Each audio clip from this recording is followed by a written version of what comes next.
Civil constructions के जो work हैं उसमें एनएचआई वगैरह के काम, रोड कंस्ट्रक्शन, ये सारी चीज़ें आ जाती हैं, चाहे वो ग्राम पंचायत स्तर से ले लें या मतलब एनएचआई की ले लें। मतलब हर तरह की ये जो रोड है, बिल्डिंग्स का निर्माण होता है, ये सारी चीज़ें जो है सिविल कंस्ट्रक्शन के अंतर्गत आती हैं। पर इसकी जब जानकारियाँ हम लोग प्राप्त करने का प्रयास करते हैं तो हम ये देखते हैं कि ये थोड़ा सा आसान नहीं रहता इस तरह से जानकारियाँ प्राप्त करना। और ये भी नहीं पता रहता है बेसिकली कि हम कौन सी जानकारी निकालेंगे, कहाँ से निकालेंगे और फिर कहाँ उसकी शिकायत करेंगे तो कैसे इसका समाधान होगा, क्योंकि ये थोड़ा सा बड़े मामले होते हैं। अब इन सारी समस्याओं को हम सबको अब डे टू डे इसमें वो होना पड़ता है, फेस करना पड़ता है हम लोग सबको। तो अभी इसका क्या समाधान है? तो स्वाभाविक है जो टेक्निकल लोग हैं इससे संबंधित, जिन्होंने इस फील्ड में काम किया है, वही हमारी समस्याओं का समाधान कर सकते हैं। तो इसका आरटीआई से कनेक्शन और क्या कुछ कैसा, ये सारी चीज़ें हम जानेंगे। हमारे बीच में लक्षेंद्र मिश्रा जी हैं जो एनएचआई से संबंधित है, और आप कंसल्टेंट इंजीनियर हैं, और भी आपके पद वगैरह जो भी हैं आप कृपया अपने बारे में बताएंगे। और स्वागत है आपका Lakshendra Mishra ji. Thank you so much Dwivedi साहब। द्विवेदी साहब, आपको मैंने एक डॉक्यूमेंट भेजा है, वो क्या आप प्लीज स्क्रीन पे ला सकते हैं? मैं आप ही चला सकते हैं, मैं आपको होस्ट बना देता हूँ। नहीं नहीं, होस्ट नहीं, आप वो बस डॉक्यूमेंट खोल दीजिए, मैं जिससे लोगों को समझा सकूं। एक सेकंड, मुझे थोड़ा सा वो देखना पड़ेगा। अगर ऐसा है तो रुकिए, मैं ही खोलता हूँ डॉक्यूमेंट। आप ही खोल दीजिए, मैं आपको वो बना देता हूँ, बहुत आसान हो जाएगा आपके लिए। एक जी सेकंड बिल्कुल, दीजिए, मैं इसको जो है ओपन करता हूँ। मैं आपको पहले को होस्ट बना दूं। हाँ, अब आप कर सकते हैं। एक सेकंड सर। 31 पेज का आपका मिल गया है, लेकिन इसको मुझे अभी मोबाइल से, नहीं कोई बात नहीं, आप मत खोलिए, मैं खोल रहा हूँ उसको। हाँ, जीमेल में डाल करके भी हो जाएगा, मुझे अपने लैपटॉप में लेना पड़ेगा।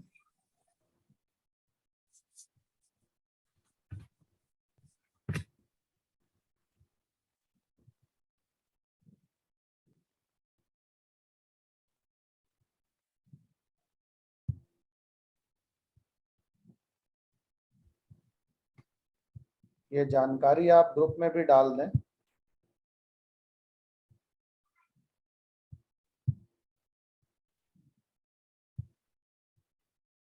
ये सभी लोगों को दिख रहा है? जी दिख रहा है। ये वो प्रोजेक्ट्स हैं जो कि एनएचआई ने 2022 मार्च तक दिए हैं। आप देख सकते हैं इसमें ये होता है प्रोजेक्ट का नाम। बिना इसके आप जानकारी मांगेंगे तो आपको कोई जानकारी नहीं देंगे वो लोग, और ये लिख देंगे कि भाई हमें प्रोजेक्ट का जो है डिटेल नहीं दिया गया तो हम नहीं दे सकते। आप बेसिक समझते हैं कि कोई भी काम अगर एनएचआई करता है तो उसमें 3 लोग होते हैं। एक एनएचआई खुद, दूसरा होता है कंसल्टेंट। ये लिखा है ना, name of the I, A and SC. I का मतलब होता है इंडिपेंडेंट इंजीनियर, ए का मतलब है अथॉरिटी इंजीनियर, और एससी का मतलब है सुपरविजन कंसल्टेंट। फिर तीसरी जो पार्टी होती है उसे हम कंसेशनायर या कॉन्ट्रैक्टर कहते हैं। अब कंसेशनायर और कॉन्ट्रैक्टर के बीच का आप डिफरेंस समझ लीजिए। कंसेशनायर वो आदमी होता है जो अपने पैसे लगा के सड़क बनाता है, टोल वसूलता है, और उसके बाद जो है सरकार को वो सड़क हैंडओवर कर देता है। कॉन्ट्रैक्टर वो होता है जिसको सरकार पैसे देती है और वो उस पैसे के थ्रू आपका सड़क बनाता है, काम करता है। ये बेसिक चीजें हमें समझ में आ गई। तो ये जो डॉक्यूमेंट है ये हर साल आपके अगस्त में जारी हो जाता है, जिससे आप ये पता लगा सकते हैं कि कौन से ईयर में कौन से प्रोजेक्ट किस कंपनी को दिए गए। अब यहाँ आप देख रहे होंगे लिखा है एलओए डेट। तो एलओए का मतलब होता है लेटर ऑफ अवार्ड, कि किस दिन उसको वो प्रोजेक्ट अवार्ड कर दिया गया। दूसरी डेट आप देखेंगे लिखा होगा payment date of the contractor. इसका मतलब है कि अवार्ड तो कर दिया गया, अवार्ड करने के बाद आपको एक बैंक गारंटी जमा करनी होती है और ये बताना होता है कि भाई आप इस प्रोजेक्ट को कैसे करेंगे। तो आपके साथ फिर NHAI एग्रीमेंट करता है। ज्यादातर टाइम LOA डेट और एग्रीमेंट डेट सेम होती है, बट आप देख सकते हैं कि LOA डेट और एग्रीमेंट डेट भी डिफरेंट होती है। अब सबसे आखिरी जो मतलब मेन जो क्वेश्चन आता है वो होता है अपॉइंटेड डेट, कि हमारे और आपके बीच में एग्रीमेंट तो हो गया, लेकिन आप काम की शुरुआत कब कर सकते हैं, उसको हम बोलते हैं अपॉइंटेड डेट। कि भाई आपको अपॉइंट अब कर दिया गया, अब आप काम की शुरुआत कर सकते हैं। बिना अपॉइंटेड डेट आए भी कॉन्ट्रैक्टर काम की शुरुआत करता है, होता है ऐसा। लेकिन कोई भी चीज जो है उस टाइम तक नहीं माना जाता जब तक कि उसकी अपॉइंटेड डेट नहीं आ जाती। अपॉइंटेड डेट से पहले खाली वो सर्वे और जियो टेक्निकल इन्वेस्टिगेशन करवा सकता है। इस चीज के बेसिक हैं। तो सबसे पहले तो ये है कि आप लोग अपने राज्य में चल रही योजनाओं के बारे में जान लें कि कौन सी सड़क आपकी चल रही है। उसके लिए क्या होता है कि वेबसाइट है NHAI की, आप वहां जाएंगे तो वो सारे प्रोजेक्ट आपको दिख जाएंगे। ये डॉक्यूमेंट भी NHAI के द्वारा ही जारी किया गया है। तो जैसा कि हम देख पा रहे हैं इसमें, ये सारे स्टेट वाइज दिए हुए हैं। अब समझते हैं कि NHAI का जो ढांचा है वो कैसा है। NHAI का जो पहला ढांचा होता है वो होता है, शुरुआत होती है उस PIU से। सबसे नीचे होता है प्रोजेक्ट इम्प्लीमेंटेशन यूनिट। ये समझिए, प्रोजेक्ट इम्प्लीमेंटेशन यूनिट का मतलब होता है परियोजना क्रियान्वयन इकाई, कि परियोजना को चलाएगा कौन, कहाँ से वो परियोजना पूरी संचालित होगी। तो सबसे छोटा जो पार्ट होता है वो होता है PIU। अब जब आप PIU देखेंगे तो ये जो प्रोजेक्ट है कुमार, अब आप ज्यादातर लोग मध्य प्रदेश से हैं तो उनकी ही सहूलियत के लिए मैं दिखा देता हूँ कि मध्य प्रदेश में कौन से काम इस बार अवार्ड हुए हैं।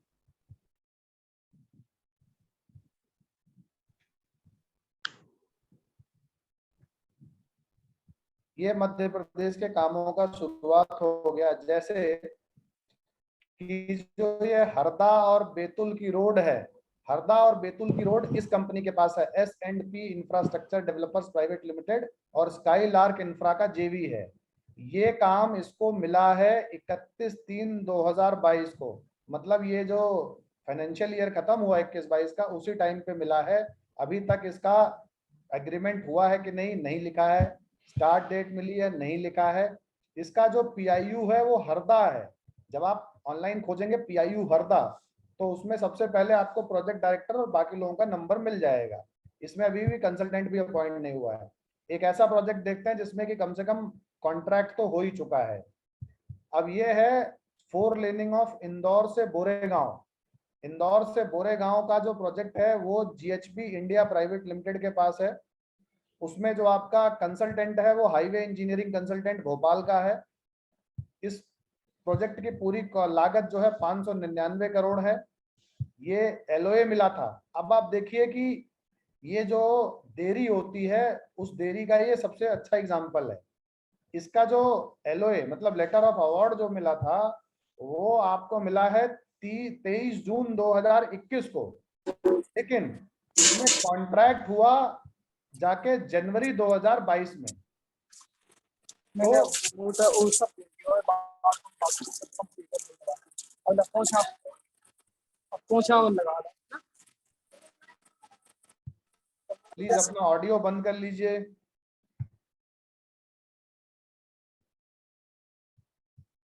तो इस तरीके से ये जो लिस्ट है ये द्विवेदी साहब को मैंने दे दिया है, और ये लिस्ट हर बार आती है। आप यहाँ से देख सकते हैं कि कौन सी परियोजनाएं आपके प्रदेश में चल रही हैं और उनका क्या नाम है, कौन सी कंपनी को मिली हैं, और उसमें अभी क्या क्या होना बाकी है।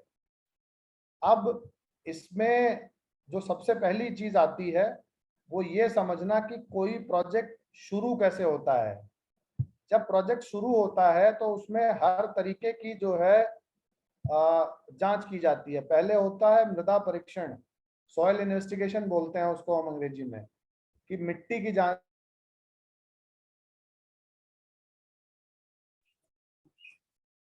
अलेक्जेंद्र जी, अपने आप को आप अनम्यूट कर लें। हमने सबको म्यूट कर दिया है, वो बीच में डिस्टर्ब नहीं कर पाएंगे।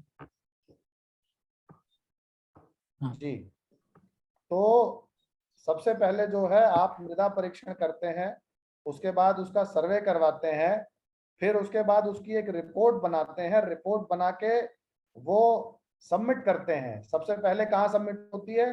प्रोजेक्ट इम्प्लीमेंटेशन यूनिट, जो कि ये है। प्रोजेक्ट इम्प्लीमेंटेशन यूनिट के बाद जो है दूसरी यूनिट होती है आपकी आरओ, जिसे हम बोलते हैं रीजनल ऑफिस। हर राज्य में एक रीजनल ऑफिस मिनिमम और 2 से 3 रीजनल ऑफिस भी हो सकते हैं, कोई बहुत बड़ी बात नहीं होती है। तो आप सबसे पहले तो ये देखें कि कौन सा प्रोजेक्ट है वो, जैसे इस तरीके का प्रोजेक्ट का नाम होता है। आप वहां देखेंगे, वहां जाएंगे, अगर वहां से जा रहे हैं तो कहीं ना कहीं बोर्ड लगा होता है कि कॉन्ट्रैक्टर कौन है और ये प्रोजेक्ट का नाम होता है, सब कुछ लिखा होता है। अब इसमें जो सबसे पहली जो धांधली होती है वो होती है सोर्स अप्रूवल में, कि मुझे लगाना था मान लीजिए 35 mm का सरिया और उसका जो ग्रेड है वो 35 mm होना था, लेकिन मैंने क्या किया कि 30 mm का जो है लगा के और 35 mm की टेस्ट रिपोर्ट ले ली। तो इसमें क्या है कि सबसे पहले होता है आपका सोर्स अप्रूवल, कि क्या चीज आप लगाएंगे और लगाएंगे तो क्यों लगाएंगे। एक रिपोर्ट के मुताबिक सीएजी ने ये जाना है कि एनएचआई हर बार जो है कॉन्ट्रैक्टर से हार जाता है। जब भी कोर्ट में कॉन्ट्रैक्टर जाता है तो कॉन्ट्रैक्टर ये कहता है कि भाई लेट हुआ, फलाना हुआ, और जो है हमें जमीन टाइम पे नहीं मिली, हमें जो है जो संसाधन सरकार ने देने थे वो नहीं दिए, इसीलिए हमारा इतना घाटा हुआ और हमें जो है कंपनसेट किया जाए। तो एनएचआई 95% टाइम जो है वो हार जाता है, क्योंकि क्या है कि ये सारी की सारी मिली भगत शुरुआत में ही शुरू होती है। तो सबसे पहले जो आप एनएचआई में अगर जानना चाहते हैं कि भाई इसका मेरे राज्य में कौन सी परियोजनाएं चल रही हैं, तो सबसे पहले जो आरटीआई हम लगाते हैं वो लगाते हैं कि राज्य में चल रही परियोजनाओं का विवरण दिया जाए। तो आप राज्य लिखते हैं, जैसे आपकी लिखें कि मध्य प्रदेश में चल रही परियोजनाओं का विवरण दिया जाए, उसमें आप ईयर भी चाहें तो लिख सकते हैं कि भाई इस साल से लेके इस साल तक कौन कौन सी परियोजनाएं चल रही हैं। तो सबसे पहला जो घालमेल वो करते हैं वो ये करते हैं कि जैसे आपने जहां से चिट्ठी भेजी है वो वहां के पीआईओ ऑफिस को दे देते हैं, जबकि पीआईओ ऑफिस आपको इन्फॉर्मेशन ये नहीं दे सकता, क्योंकि ये कंसोलिडेटेड इन्फॉर्मेशन है कि कौन सा प्रोजेक्ट चल रहा है पूरे स्टेट में। ये होता है आरओ में, रीजनल ऑफिस में। मैंने द्विवेदी साहब को बताया था कि मैंने आरओ चंडीगढ़ में आरटीआई लगाई, तो उसने क्या किया कि उसने आरओ चंडीगढ़ को भेजने की बजाय पीआईओ चंडीगढ़ को भेज दिया। अब पीआईओ चंडीगढ़ ने भी मुझे जो है टालने के लिए एक अदने से प्रोजेक्ट का डिटेल मुझे दे दिया कि भाई फलाना फलाना है, इतने में हुआ है, कुछ नहीं दिया उन्होंने।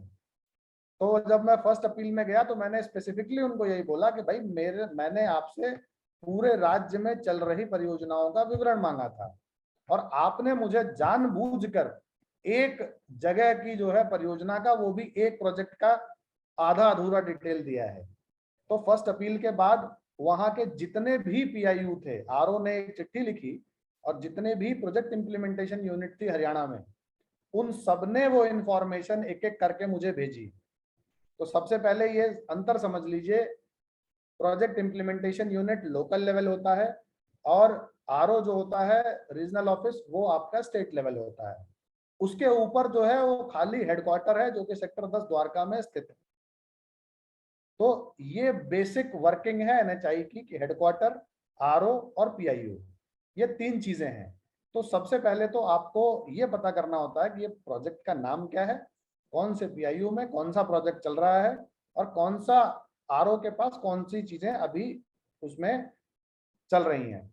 दूसरा ये होता है कि सबसे पहले जो सड़क बन रही होती है तो उसमें लोग करते क्या है कि सड़क बनाना शुरू करने से पहले ही वो उसके स्ट्रक्चर बनाना शुरू कर देते हैं, पूरी मिट्टी डाल के खाली स्ट्रक्चर। और समझिए सड़क में, एक सड़क में जो जितना भी पुल होते हैं उसे हम स्ट्रक्चर कहते हैं, मोटी मोटी भाषा में समझा जाए तो लोग क्या करते हैं कि पहले पुल और ड्रेन बनाना शुरू कर देते हैं, मिट्टी ढंग से नहीं डालते हैं।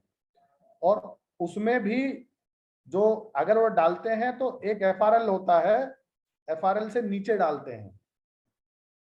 तो इन सब चीजों के लिए सबसे अच्छा तरीका ये होता है कि पहले आप उन्हीं से पता करिए कि भाई कौन से प्रोजेक्ट आपके यहाँ पे चल रहे हैं। जब आपको वो प्रोजेक्ट बता दें तो उसके बाद आपको वो लिख के देते हैं कि अगर आप फाइल का जो है इंस्पेक्शन करना चाहते हैं तो आप हमें लिख के ये फाइल का इंस्पेक्शन कर सकते हैं। तो आप प्रोजेक्ट की फाइल का इंस्पेक्शन कीजिए, पहले जाके वहां पे इकाई में प्रोजेक्ट फाइल का इंस्पेक्शन कीजिए।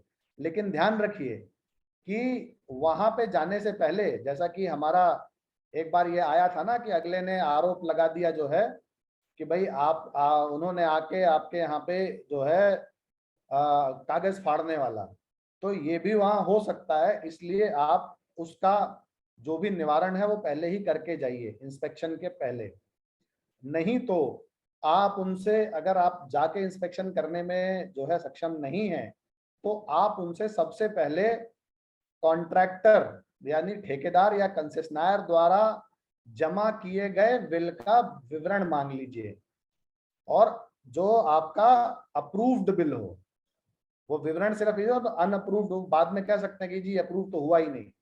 तो आप अनअप्रूव्ड नहीं, अप्रूव्ड बिल की कॉपी मांग लीजिए। वो ज्यादा से ज्यादा 5 से 6 पेज की होती है। तो उसमें आपको ये पता लग जाएगा कि ठेकेदार ने किस किस चीज के लिए पैसे लिए हैं और क्या वो चीज जमीन पे हुई भी है कि नहीं है।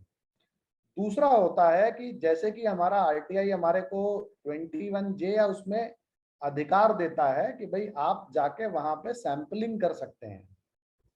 अब आपको तो पता नहीं है कि भैया ये सैंपल में निकलेगा क्या, तो उस सैंपलिंग को करने से पहले ये मैंडेटरी होता है NHI के हर प्रोजेक्ट में कि जो भी सामान, चाहे वो गिट्टी हो, सरिया हो, आपका चाहे मतलब सैंड हो, इन सब की थर्ड पार्टी टेस्टिंग मैंडेटरी है।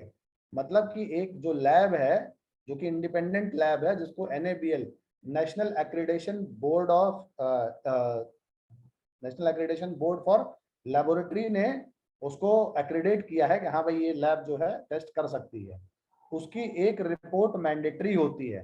तो सबसे पहले आप थर्ड पार्टी टेस्टिंग की रिपोर्ट मांग लीजिए। रिपोर्ट जब आप मांग लेंगे तो आपको पता लगेगा कि इसमें लगाया गया जो चीज है वो ये चीजें लगी हैं, उसकी ये स्ट्रेंथ है, ये चीजें हैं, और इतना आना चाहिए था, उसमें लिखा होता है।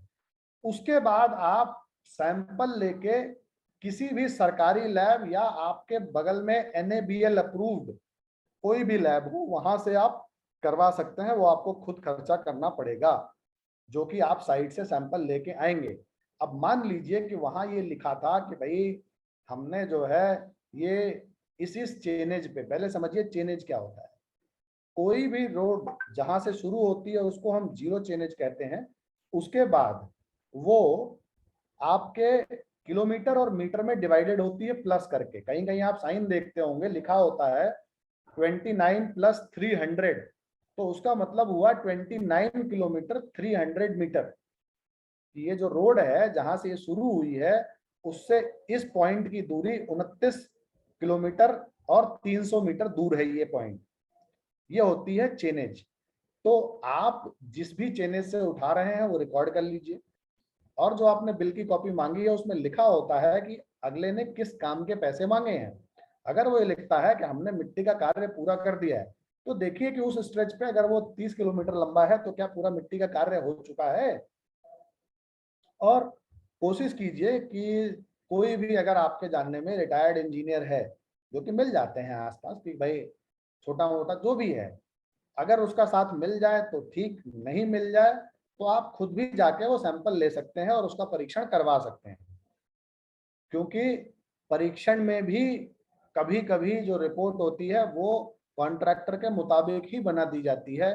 परीक्षण होता भी है तो उसकी रिपोर्ट को चेंज कर दिया जाता है कॉन्ट्रैक्टर के हिसाब से। तो सबसे पहला तो ये काम है कि आप ये जानिए कि कोई भी काम अगर हो रहा है तो उसका थर्ड पार्टी जो है परीक्षण जरूर हुआ होगा। कौन सा PIU कर रहा है उसको ये जानना हमारे लिए जरूरी है। ये लिस्ट मैंने इसीलिए जो है आप लोगों को दी है कि जिससे आप लोग ये समझ सकें कि मोटे मोटे कौन से काम हमारे यहाँ चल रहे हैं और कौन सा पीआईयू उसको हैंडल कर रहा है। आप ऑनलाइन डालेंगे सब मिल जाएगा आपको। अगर नहीं मिलता है तो एक वेबसाइट पे जाएंगे तो उस पर पीआईयू की पूरी डिटेल होती है, कौन सा पीआईयू कहाँ है और कौन सा पीआईयू का एड्रेस क्या है, फोन नंबर क्या है। कभी कभी होता है कि फोन नंबर आपको मोबाइल नंबर मिल जाएगा, कहीं में लैंडलाइन नंबर तो आपको 102% है कि मिलेगा ही मिलेगा।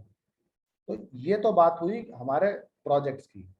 अब ये बात आती है कि भाई जैसे अगर मान लीजिए कि आपको दिख रहा है कि इसने दोयम दर्जे का काम किया है, तो दोयम दर्जे का अगर काम आपको लग रहा है कि ये किया जा रहा है, यहाँ मतलब रूल्स की धज्जियां उड़ाई जा रही हैं, तो सबसे पहले जो आपको कंप्लेंट करनी होती है वो करनी होती है पीआईयू और आरओ को। आप कंप्लेंट करते हैं पीआईयू को और उसमें सीसी में रखते हैं आरओ को। पीआईयू मतलब परियोजना क्रियान्वयन इकाई, प्रोजेक्ट इंप्लीमेंटेशन यूनिट, और सीसी में रखते हैं रीजनल ऑफिस को। वो आप कंप्लेंट सबसे पहले उन्हें करते हैं कि भाई ये गलत हो रहा है। अगर वो उस चीज को नहीं मानते हैं तो फिर उसकी कंप्लेंट आप करते हैं सीजीएम में, जो चीफ जनरल मैनेजर होता है उस स्टेट का। हर स्टेट का एक चीफ जनरल मैनेजर या आरओ के ऊपर भी चीफ जनरल मैनेजर एक होता ही होता है बड़े स्टेट्स का। आप उसके बाद उसे कंप्लेंट करते हैं। अगर वहां से भी कोई कार्रवाई नहीं होती है तो उसके बाद होते हैं आपके एनएचआई में मेंबर। तो आप मेंबर्स के साथ साथ जो आपके अंडर सेक्रेटरी और PS2 एमडीज और बाकी लोगों को आप कर सकते हैं। अभी एक मामला आया है जो कि किसी एक कंपनी से जुड़ा है जिसने बिहार में काम किया था। उसने क्या किया था कि जो कंसल्टेंट होता है उसको आप मतलब टेक्निकल मैन पावर देना होता है। टेक्निकल मैन पावर का मतलब हम समझें कि भाई जैसे एनएचआई के पास इंजीनियर कम है तो वो कंपनी इंजीनियर्स आपको प्रोवाइड करती है। लेकिन इसमें होता क्या है कि ऐसे इंजीनियर्स रखे जाते हैं जिन्हें कभी कभी रोड का कोई एक्सपीरियंस रहा ही नहीं होता पहले। तो इस तरीके के जब इंजीनियर होते हैं तो जब बिल पास करना होता है तो उनको एक ही चीज दिखती है कि मुझे कितना मिलेगा, लेकिन आप इस चीज को प्रूफ नहीं कर सकते। तो सबसे पहले क्या होता है कि अगर आपको ये लगता है कि यहाँ दोयम दर्जे का काम किया गया और कंसल्टेंट ने कुछ नहीं देखा, तो सबसे पहले आप कंसल्टेंट के टीम में काम कर रहे लोगों का विवरण मांग सकते हैं। विवरण में अगर आपको खाली नाम भी मिल जाता है तो एक वेबसाइट है उसको हम कहते हैं इंफ्राकॉन। आप वहां से जाके किसी भी कंसल्टेंट का कंप्लीट डिटेल निकाल सकते हैं। और अगर जिसको भी इस चीज में मदद चाहिए वो मुझे मेल कर सकता है, मैं उसको डिटेल निकाल के दे दूंगा कि भाई फलाने आदमी का मेरे को डिटेल चाहिए, ये आदमी इस पद पे कार्यरत है कंसल्टेंट के ऑफिस में। तो अब क्या होता है कि जब आप किसी प्रोजेक्ट पे एक बार भी आरटीआई लगा देते हैं तो वहां जो क्वालिटी स्टैंडर्ड अगर 60% रहा होता है तो वो एटलीस्ट 80% हो जाता है, क्योंकि उन्हें डर होता है कि अगर ये चीज बाहर आ गई तो हम सीधा सीधा ब्लैकलिस्ट हो जाएंगे। आपके मध्य प्रदेश का ही एक वाकया है वागाड़ इंफ्रा का। वागाड़ इंफ्रा ने क्या किया था कि उसने 2 करोड़ का COS मतलब चेंज ऑफ स्कोप, कि भाई मेरे स्कोप में ये काम नहीं था लेकिन मुझे ये काम करवाया जा रहा है। तो उसमें मिनिस्ट्री ने क्या किया कि मिनिस्ट्री ने एक टीम बनाई और उस टीम ने जब इंस्पेक्शन किया तो उस चेंज ऑफ स्कोप की कोई जरूरत पाई ही नहीं गई। तो वागाड़ इंफ्रा को ब्लैकलिस्ट कर दिया गया, कंसल्टेंट को 1 साल के लिए डिबार कर दिया गया और बाकी जो वहां पे एनएचआई के लोग थे उनको ट्रांसफर कर दिया गया।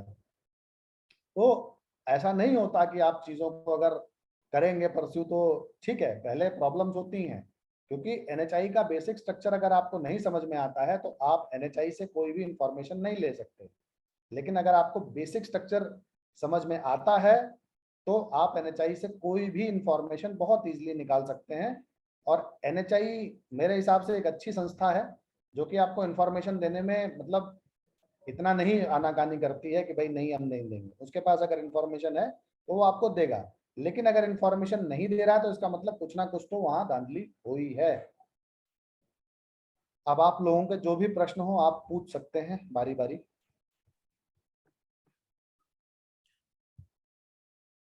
जी इलेक्शन जी, इन्होंने एक सुरेंद्र पांडे हैं, उन्होंने एक प्रश्न डाला है आपके चैट बॉक्स में। उनका ये कहना है कि टनल प्रोजेक्ट से संबंधित क्या क्या सूचनाएं मांगी जा सकती हैं। टनल प्रोजेक्ट देखिए टनल प्रोजेक्ट में क्या होता है कि टनल प्रोजेक्ट ज्यादातर आपके बॉर्डर एरियाज में और पहाड़ी इलाकों में बनते हैं, लेकिन जैसे कि आपके मध्य प्रदेश में भी एक टनल बनी हुई है, उसको हम रीवा सिद्धि के बीच में वो बनी है। तो टनल प्रोजेक्ट में आप सबसे पहले तो जो उसका अप्रूव्ड ड्राइंग है, क्योंकि टनल के जो यहाँ पे लोग हैं, टनल एक्सपर्ट जो हैं इंडिया में बहुत कम है, तो वो अगर वो ड्राइंग अप्रूव नहीं हुई है या तो किसी ने अगर वो आप सबसे पहले टनल की आप ड्राइंग अप्रूव्ड ड्राइंग मान लीजिए कि कौन सी ड्राइंग अप्रूव हुई थी। उस ड्राइंग में सब कुछ लिखा होता है कि भाई कितना है, क्या है, कितनी चौड़ाई है, कितना लंबाई है, क्या कैसे होगा। दूसरी चीज ये है कि सबसे पहले आप जानिए कि वो टीबीएम से हो रहा है या एनएटीएम से हो रहा है, कि खुदाई करके हो रहा है या जो है धीरे धीरे काट काट के उसको सीमेंटेड करके हो रहा है। कभी कभी आप जो देखते हैं व्हीकल अंडरपास बोलते हैं उसको, जो नीचे से जा रहा होता है, तो जरूरी नहीं है कि वो टनल ही हो। अगर वो टनल बॉर्डर एरिया में है तो आप उसकी एग्जैक्ट इंफॉर्मेशन पूरी नहीं मांग सकते, बस खाली आपको ड्राइंग दी जा सकती है कि ये अप्रूव्ड ड्राइंग है। दूसरा है कि अगर वो बॉर्डर एरिया में नहीं है तो आप उसकी कंप्लीट इंफॉर्मेशन मांग सकते हैं कि भैया कौन कॉन्ट्रैक्टर है, किसको कितना बिल दिया जा चुका है, कितना काम किया जा रहा है, कौन इसका कंसल्टेंट है और कौन इसको जो है अप्रूविंग अथॉरिटी है। उसमें सबसे पहले आप उसकी जो थर्ड पार्टी रिपोर्ट्स है वो मांग सकते हैं, थर्ड पार्टी रिपोर्ट्स मांग सकते हैं अगर वो बॉर्डर एरिया में नहीं है तो। अगर बॉर्डर एरिया में है तो आप उसकी लोकेशन नहीं मांग सकते, थर्ड पार्टी रिपोर्ट्स मांग सकते हैं कि आपने क्या टेस्टिंग कराई है, और अप्रूव्ड ड्राइंग मांग सकते हैं। और तीसरा अगर आप चाहें तो ये भी मांग सकते हैं कि भाई इस प्रोजेक्ट को सुपरवाइज, जो सुपरविजन कंसल्टेंट, जैसा कि मैंने शुरुआत में बताया था कि सुपरविजन कंसल्टेंट की टीम में कौन कौन से लोग कार्यरत हैं। तो उसमें क्या होता है कि कई सारे लोग हैं जिन्हें टनल का एक्सपीरियंस नहीं है, वो फिर भी टनल में काम कर रहे हैं, तो ऐसे लोगों का पता लगाया जा सकता है। जी अगला सवाल। एक सेकंड, मैं हैंड रेज वाले लोगों का सवाल लेता हूँ। और रजी हसन जी हैं, रजी हसन जी क्या प्रश्न है आपका?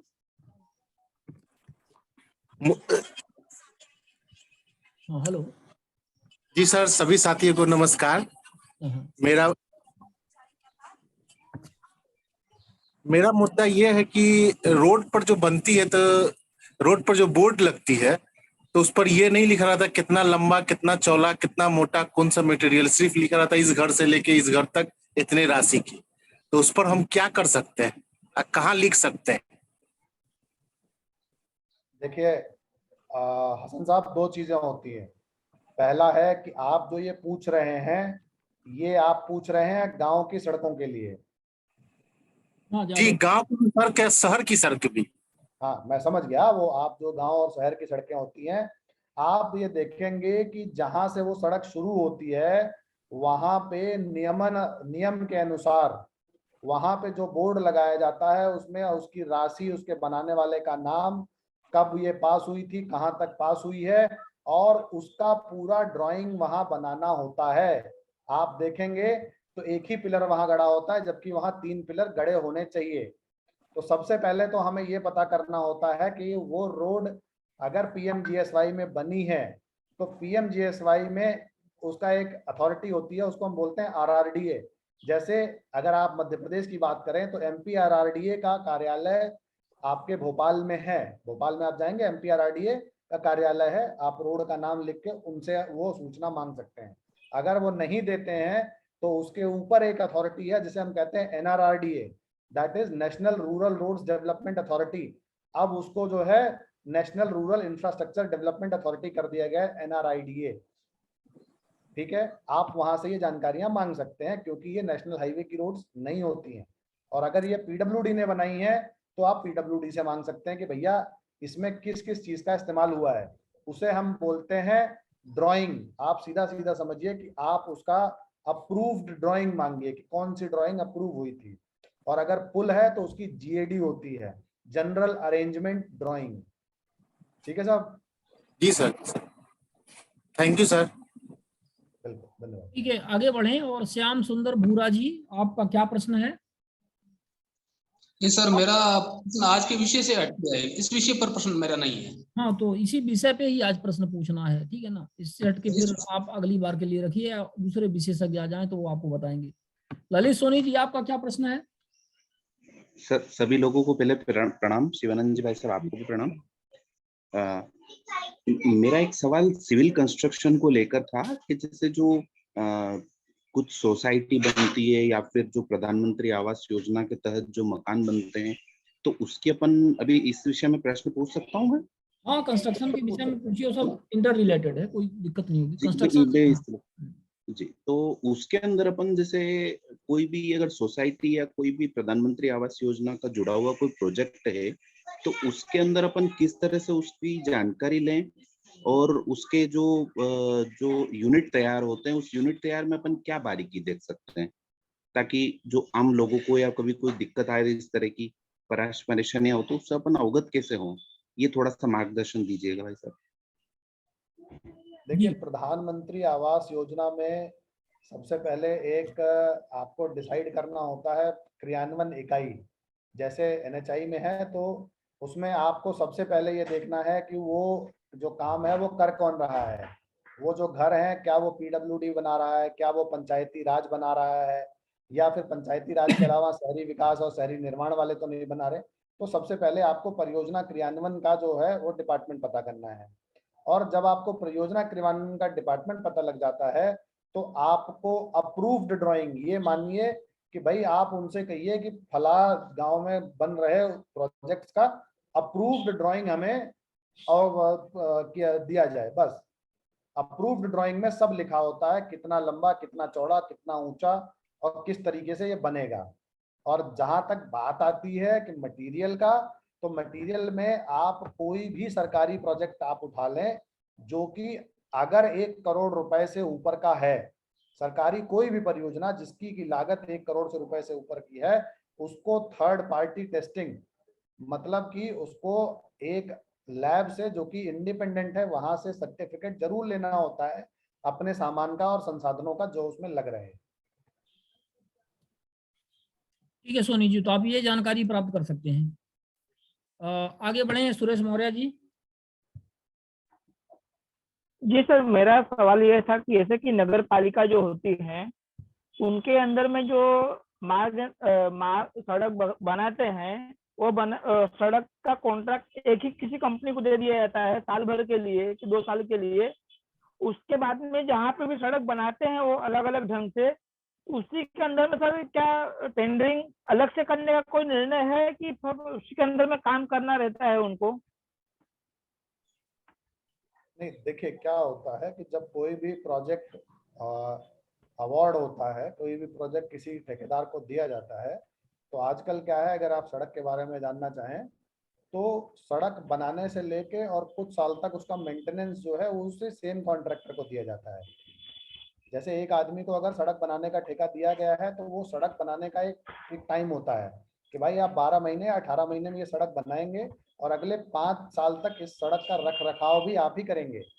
वो जो राशि होती है टेंडर की कि भाई इतने का टेंडर पास हुआ, तो उसमें ये देखना होता है कि क्या रख रखाव भी उसी के अंडर था। लेकिन अगर आप देखें ज्यादातर जो ये म्युनिसिपल कॉर्पोरेशन की रोड्स होती हैं तो उसमें रख रखाव का जो काम होता है वो म्युनिसिपल कॉर्पोरेशन खुद अपने पास रखता है और उसका टेंडर अलग से निकालता है। म्युनिसिपल कॉर्पोरेशन की अगर हम बात करें तो कि भाई एक बनाने का टेंडर अलग होता है और उसके रख रखाव का टेंडर अलग होता है। जैसे सर अभी कोई रोड बना दिया इन्होंने, 5 साल तक का उनका रख रखाव का काम होता है, लेकिन 5 साल के रख रखाव का काम अगर म्युनिसिपल कॉर्पोरेशन कर रहा है तो ये चीज के लिए फिर मतलब क्या किया जाए? मतलब क्या ये मतलब तो उनके रूल्स के अंदर में था कि जैसे कि रोड बनाया इन्होंने 5 साल तक का रख रखाव करना काम उनका था, लेकिन वह काम नहीं कर रहे हैं, अगर म्युनिसिपल कॉर्पोरेशन उसका पे कर रही है, ये तो गलत है ना? नहीं भाई साहब, देखिए गलत सही तो वो तो हम नहीं डिसाइड कर सकते हैं। हम हाँ खाली जानकारी मांग सकते हैं और अगर हाँ आप इसकी जानकारी मांगना चाहें तो आप उनके जो है अप्रूव्ड बिल हो, जो कि हाँ। उन्होंने अप्रूव कर दिया हो, उसकी कॉपी मांग लीजिए, पता लग जाएगा किस किस चीज का पैसा उनको दिया गया है। और अगर वो चीजें जो है धरातल पे नहीं है तो आप उस चीज का जो है विरोध कर सकते हैं कि भाई उसके बाद विरोध के तरीके आपको खुद अपनाने होते हैं। ठीक ठीक ठीक ठीक, ओके सर। ठीक है सुरेश जी, आगे बढ़ें। और राम सिंह गाजीपुर से राम सिंह जी के पहले एक प्रश्न आया है, इसमें थोड़ा सा आप देख लें चैट बॉक्स में। चैट बॉक्स में पवन पोलसानी लिखते हैं कि सर मैं महाराष्ट्र रायगढ़ से हूँ, रोड बनने को अब तक 12 साल पूरे हो गए हैं, अभी तक पूरा बना नहीं है, उस बारे में पूछना है। तो क्या पूछना है पवन पोलसानी जी? आपको मैं अनम्यूट कर देता हूँ। हाँ पवन पोलसानी जी, बताइए क्या पूछना है इसके संदर्भ में। आप अपने आप को अनम्यूट कर लें। हाँ बताइए। मैं रायगढ़ से हूँ सर। हाँ। एक हाईवे NHAI का प्रोजेक्ट 88 किलोमीटर का, हम्म, अब तक 12 साल हुए हैं। एक कम से कम 5-6 कंपनी कॉन्ट्रैक्ट हो चुकी है, अभी भी पूरा हुआ नहीं है। खाली 88 किलोमीटर का है सर। तो उसके बारे में हम लोग क्या जानकारी ले सकते हैं? उनका रीजनल ऑफिस भी है इधर पनवेल में, और अभी मालूम ऐसा हो रहा है कि अभी तक तो जो रोड बना हुआ है वो डांबर का था, वो अभी चेंज करके वापस कंक्रीट रोड बनाने का प्लान चल रहा है। इस बारे में हम लोग क्या कर सकते हैं? देखिए, सबसे पहले जो आज जैसा आपने प्रश्न पूछा हाँ कि उसमें जो है कि सबसे पहले तो आपको उस प्रोजेक्ट का नाम पता करना होता है कि प्रोजेक्ट का नाम क्या है, कहाँ से कहाँ तक की रोड है। जैसा कि हाँ आपने कहा रीजनल ऑफिस मुंबई में आपका पनवेल में है, हाँ ठीक है। हाँ तो आप जो है सबसे पहले तो पूछेंगे कि भाई इस उसके बाद आपको ये पता करना पड़ेगा कि इसकी परियोजना कार्यान्वयन इकाई क्या है। तो आप जहां से जहां तक की वो रोड है, जैसा कि आप बता रहे हैं 88 किलोमीटर की रोड है, हाँ तो 88 किलोमीटर की रोड कहां से कहां तक की है, हाँ वो करके आप लिख के सीधा सीधा ये मांग सकते हैं।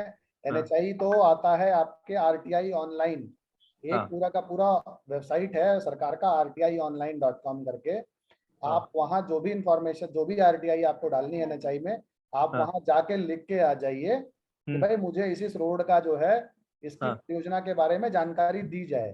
तो वो हाँ जानकारी आगे देने के लिए आएगी, वहां से आपको रिवर्ट आएगा। अगर हाँ रिवर्ट नहीं आता है तो आप फर्स्ट अपील फाइल करेंगे, ओके और एक बारी जब आपको PIU पता लग जाता है तो आप उस PIU से भी लिख के मांग सकते हैं। ओके। ठीक है सर। आगे कुछ अगर सवाल मेरे को डाउट्स वगैरह रहेगा तो मैं सर आपसे कैसे कांटेक्ट कर सकता हूँ कुछ? मैं क्योंकि बहुत बड़ा घपला है, अब देखो डिजाइन भी, सर, घपला तो ड्राइंग भी मुझे पता, गलत है सर। लेकिन मैं ये बता सकता हूँ, मेरा द्विवेदी जी से आप जो है मेरा कॉन्टैक्ट डिटेल ओके ले ओके, सकते हैं।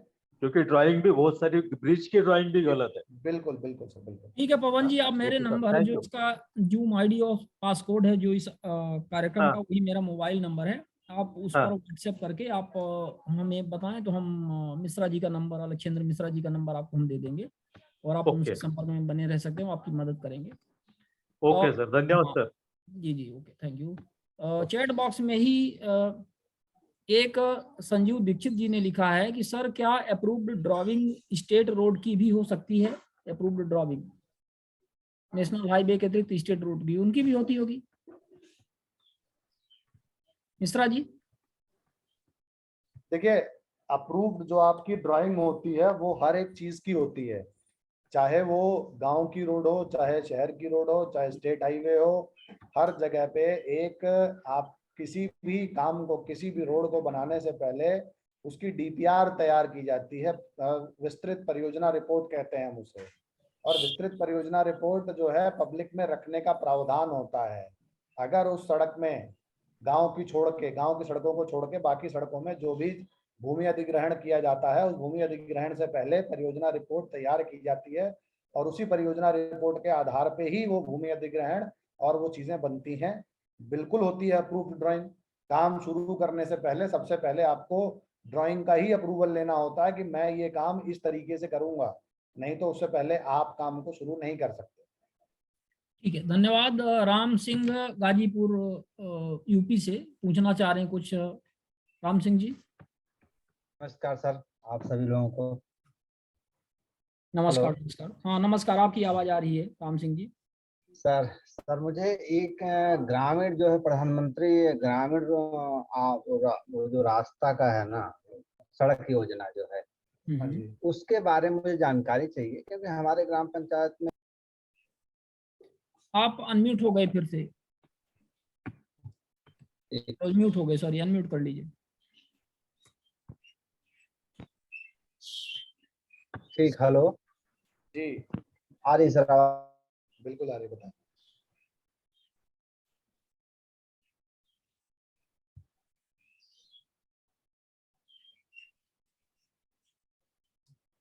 आज आपकी आवाज, हाँ हेलो,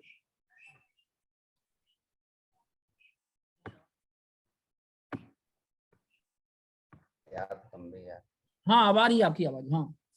सर मुझे बस यही जानना है, जैसे ग्रामीण सड़क योजना जो हमारे प्रधानमंत्री का जो शुरू किया गया है, इसमें बहुत ज्यादा जो है कि समस्या है, जैसे वो पता ही नहीं चलता है कि कौन सा रोड किसने बनाया, कब बनाया, और जो कि पैसा जो है कि वो पेपर में दिखने लगता है कि भैया तो फलाने ने बना के और पैसा इनके खाते में अकाउंट में चला गया।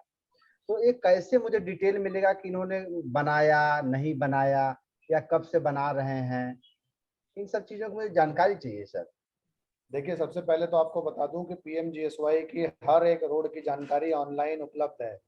जी आपको पीएमजीएसवाई के पोर्टल पे आपको जाके सबसे पहले स्टेट के बाद आपका डिस्ट्रिक्ट के बाद आपका जो ये सब डिस्ट्रिक्ट जिसे हम तहसील कहते हैं, तहसील के जी बाद अपने गांव में भी अगर आप देखेंगे तो पीएमजीएसवाई के अंतर्गत हो रही सारी परियोजनाओं का पूरा डिटेल वहां पे होता है। दूसरा है कि मान लीजिए कि आपका जो परियोजना कार्यान्वयन इकाई आपको पता करनी होती है। सबसे पहले कोई भी चीज को आपको जानना है इंफॉर्मेशन, आप परियोजना क्रियान्वयन इकाई के बारे में पता कर लीजिए कि कौन करवा रहा है उसको। पीडब्ल्यूडी के पास है, आरआरडीए के पास है, पंचायती राज के पास है, या किसके पास है। ज्यादातर टाइम आरआरडीए के पास ही होती है, rural road development authority. UP की भी है, यूपी आरआरडीए, आप उनसे मांग सकते हैं। और कोई भी जो पीएमजीएसवाई की रोड बनी होती है उसका इंस्पेक्शन एक बार होता है। उस पर दो लोग आते हैं, एक आता है स्टेट क्वालिटी मॉनिटर, दूसरा आता है नेशनल क्वालिटी मॉनिटर।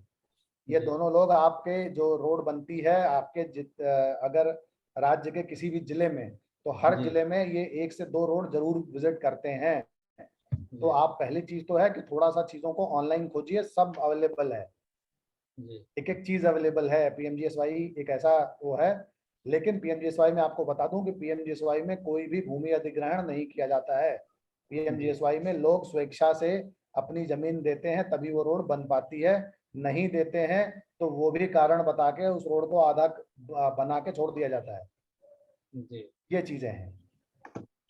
तो ये हमारे गांव में बना था, अभी कुछ दिन पहले ही बन रहा था, और जो है तो वैसे ही गिट्टी इट्टी छींट छाट के देखिए, लोग भाग गए, पता चला कि पैसा उन्होंने ले लिया है। नहीं नहीं, ये सुनी सुनाई बातों पे आप भरोसा ना करें। नहीं सर, आप मेरे अपने गांव की RTI मैं बात बता तो रहा हूँ मैं आप आरटीआई डालें उस डिपार्टमेंट में, और कहीं भी कोई भी प्रोजेक्ट रोड जब शुरू होती है तो खत्म होने पे बोर्ड लगाना आवश्यक है, अनिवार्य है।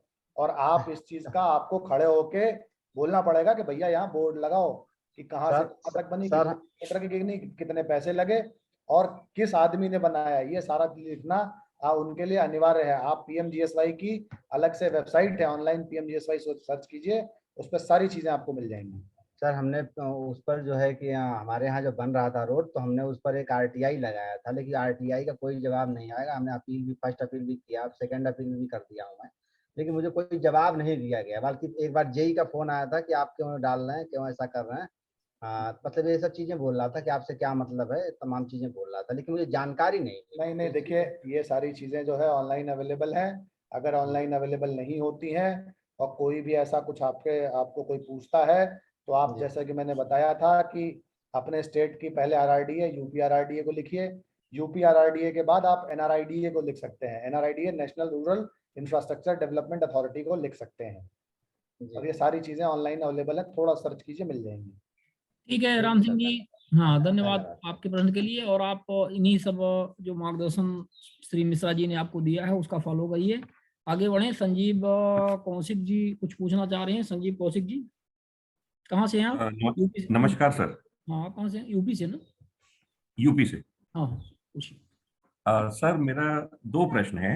एक तो NH91 जो गाजियाबाद से होता हुआ अलीगढ़ के लिए जाता है, वहां पे 2 टोल टैक्स हैं, और टोल टैक्स का एक आपसे ये पता करना है कि कितना प्रोजेक्ट कंप्लीट होना चाहिए उसके बाद टोल टैक्स वसूला जा सकता है। देखिए, टोल टैक्स वसूलने के लिए आपको सीओडी, पी सीओडी जरूरी होती है, उसे हम बोलते हैं प्री सीओडी। प्री सीओडी आपको तभी मिल सकती है जब आपका मोर देन 90% का प्रोजेक्ट कंप्लीशन हो चुका हो। मतलब Okay. उस रोड पे 90% से ज्यादा जब रोड का काम हो गया होता है तब आपको प्री सीओडी मिलती है। और उसमें भी बहुत सारी शर्तें होती हैं, टेस्टिंग होती है। टेस्टिंग होने के बावजूद जब ये कहा जाता है कि इस रोड पे चलने के लिए बिल्कुल एकदम सेफ है, तभी किया जा सकता है। तो ओके तभी उसके बाद टोल वसूला जा सकता है। 90% काम से अगर कम काम हुआ है तो आप टोल वसूल नहीं कर सकते। ओके दूसरा ये पूछना था सर, टोल टैक्स बढ़ाने का कोई नियम होता है? क्योंकि बिल्कुल नियम होता है। हर साल जो है आपके इन्फ्लेशन एडजस्टमेंट बोलते हैं हम उसको। जी और आपका पूरा का पूरा उसका फॉर्मूला है, वो सारी चीजें एनएचआई की वेबसाइट पे अवेलेबल है कि टोल कलेक्शन का क्या फॉर्मूला है और कैसे कैलकुलेशन होती है उसकी। ओके क्योंकि हमारे इस टोल पे पिछले 6 महीने में 120 रुपए से बढ़ा के सीधा 190 कर दिया गया है। नहीं, ये जो अगर ऐसा है, पहली चीज तो मैं आपको बता दूं कि टोल का जो रिवीजन होता है वो साल में एक ही बार होता है। ओके 6 महीने में नहीं हो सकता। जी, तो इसके लिए मैं आरटीआई से मांग सकता हूँ सूचना कि इसका रिवीजन मांग कब तक सकते हुआ? हैं कि आप टोल कैलकुलेशन मांग सकते हैं कि आपने टोल कैलकुलेशन कैसे किया और अप्रूवल किसने दिया इसका। Okay sir, okay sir. अच्छा दूसरा ये पूछना था सर, जो छोटे हाईवे होते हैं जो 2 लेन होती है खाली, क्या उस पे भी टोल टैक्स लगाया जा सकता है? बिल्कुल लगाया जा सकता है भाई साहब। हाईवे हाईवे होता है, लेन से कोई फर्क नहीं पड़ता है। लेन ओके का मतलब है कि भाई वो सड़क कितनी चौड़ी है। अब कहीं पे अगर जो है पहले सड़क नहीं थी तो शुरुआत ज्यादातर टाइम 2 लेन से की जाती है। लेकिन अगर वहां पे सड़क है तो उसको चौड़ीकरण करके 4 लेन 6 लेन, तो लेन से कोई फर्क नहीं पड़ता किसी भी हाईवे पे, जो कि अगर सरकार उस पर पैसे लगा रही है या फिर कोई ठेकेदार को दिया है उसने पैसे लगाने के लिए, तो उस जी पर टोल वसूला जा सकता है। ओके, लास्ट क्वेश्चन आपसे ये था सर, अभी हमारे यहाँ पीडब्ल्यूडी ने एक सड़क बनाया सीसी का, और उसमें उन्होंने सरिया नहीं डाले हैं और ना ही नीचे गिट्टी का बेस बनाया है। जब मैंने उस पर ऑब्जेक्शन किया तो उन्होंने बोला कि जो हमारा प्रोजेक्ट पास हुआ है उसमें बेस बनाने का मना किया गया है और सरिया नहीं डालना है। तो इस सर तरीके आप अप्रूव ड्राइंग मांग लीजिए उनसे। Approve drawing. बिल्कुल आप उनसे जो है अप्रूव ड्राइंग मांग लीजिए, जिसमें कि एग्जीक्यूटिव इंजीनियर के और सुपरिटेंडिंग इंजीनियर और चीफ इंजीनियर के साइन होते हैं, और उसके साथ साथ जो है एक इंडिपेंडेंट कंसल्टेंट के साइन होते हैं। Okay thank you very much sir. जी ठीक है, आगे बढ़ते हैं। और अंकित कुमार के प्रश्न क्या है? अंकित कुमार जी कहाँ से हैं और आपका क्या प्रश्न है? सर मैं बिहार से भागलपुर डिस्ट्रिक्ट से हूँ सर। सर से पूछना चाहता हूँ सर, जैसे कि मेरे गांव में एक 14-15 करोड़ का रोड बना था सर, उससे साथ में नाला भी ज्वाइंट था। तो एक तरफ नाला बनाएगा, दूसरी तरफ नाला छोड़ दिया गया मेरे घर के तरफ। तो हम लोग शिकायत में दिए तो वहाँ पता चला कि एक घर फंस रहा था, इसी कारण छोड़ दिया गया। तो मैं सुनवाई के दौरान हमको पता चला कि यहाँ पेपर की जरूरत पड़ेगी, इसलिए मैंने आरटीआई लगाया था। उसमें मानचित्र मतलब कि क्या रेखा तैयार की गई थी यही पूछा था मैंने। तो यही सर से पूछना है कि एक घर फंस जाने के कारण क्या नाला को रोका जा सकता है सर? और वो जो मैंने आरटीआई लगाया था सर, वो मैं नहीं जानता था कहाँ लगाना है इसको। तो मैंने डायरेक्ट कमिश्नर ऑफिस में भेज दिया था। तो वहां से फिर मेरे ब्लॉक में भेजा गया, तो ब्लॉक में क्या 1 महीना रख लिया गया उसको। फिर मैंने फर्स्ट अपील की, तो फर्स्ट अपील में भी उसको रखा गया, और तीसरी सुनवाई के बाद चौथी सुनवाई में हमको बताया गया कि ये उससे भी संबंधित नहीं है। और वो फिर कहाँ भेज दी ये भी हमको पता नहीं चला सर। देखिए, मैंने आपको जैसे कहा कि सबसे पहले आपको परियोजना क्रियान्वयन इकाई ही पता करनी होती है। जी जो लोग वहाँ काम कर रहे हैं उनसे ये पूछा जाना चाहिए कि भैया वो जो रोड है वो पीडब्ल्यूडी बना रही है कि आरआरडीए बना रही है। जैसा कि मैंने बताया, तो अगर जी गांव की रोड है, जी गांव की रोड है अगर, जी तो गांव की रोड में हमेशा यही होता है कि अगर किसी एक भी आदमी ने अगर जमीन नहीं दी जहां से जी वो सड़क निकल रही है, तो वो जी चीज वो लोग बना नहीं सकते। ये उनकी मजबूरी है। लेकिन ड्राइंग में चेंज करके उसको ले जाया जा सकता था अगर नाले की बात है तो। जी सर, लेकिन जमीन अगर सरकारी रहेगी तब पर भी सर? नहीं, सरकारी जमीन रहेगी तब तो कोई ऐसी समस्या नहीं है। सरकारी जमीन रहने पे ऐसा किया गया। और हमको जब हम डीएम साहब के पास गए तो सुनवाई, यहाँ बिहार में लोक शिकायत की व्यवस्था है, तो वहाँ ऑफिसर को और कंप्लेनर को दोनों साथ में रख के इसमें किया जाता है। तो वो हमको डायरेक्ट आरसीडी से बना था। यहाँ पहले पता भी किसी को मेरे गाँव में नहीं था किस डिपार्टमेंट से बना है ना, रूरल यहाँ बोर्ड। कंस्ट्रक्शन डिपार्टमेंट की बात कर रहे हैं आप? जी सर। हाँ, तो यहाँ किसी को पता नहीं था, तो हम जो शिकायत किए थे तो उसमें पीडब्ल्यूडी दे दिए थे। तो पहली सुनवाई तो इसी में करके किसी को पता ही नहीं चला, पीडब्ल्यूडी यहाँ बना ही नहीं था।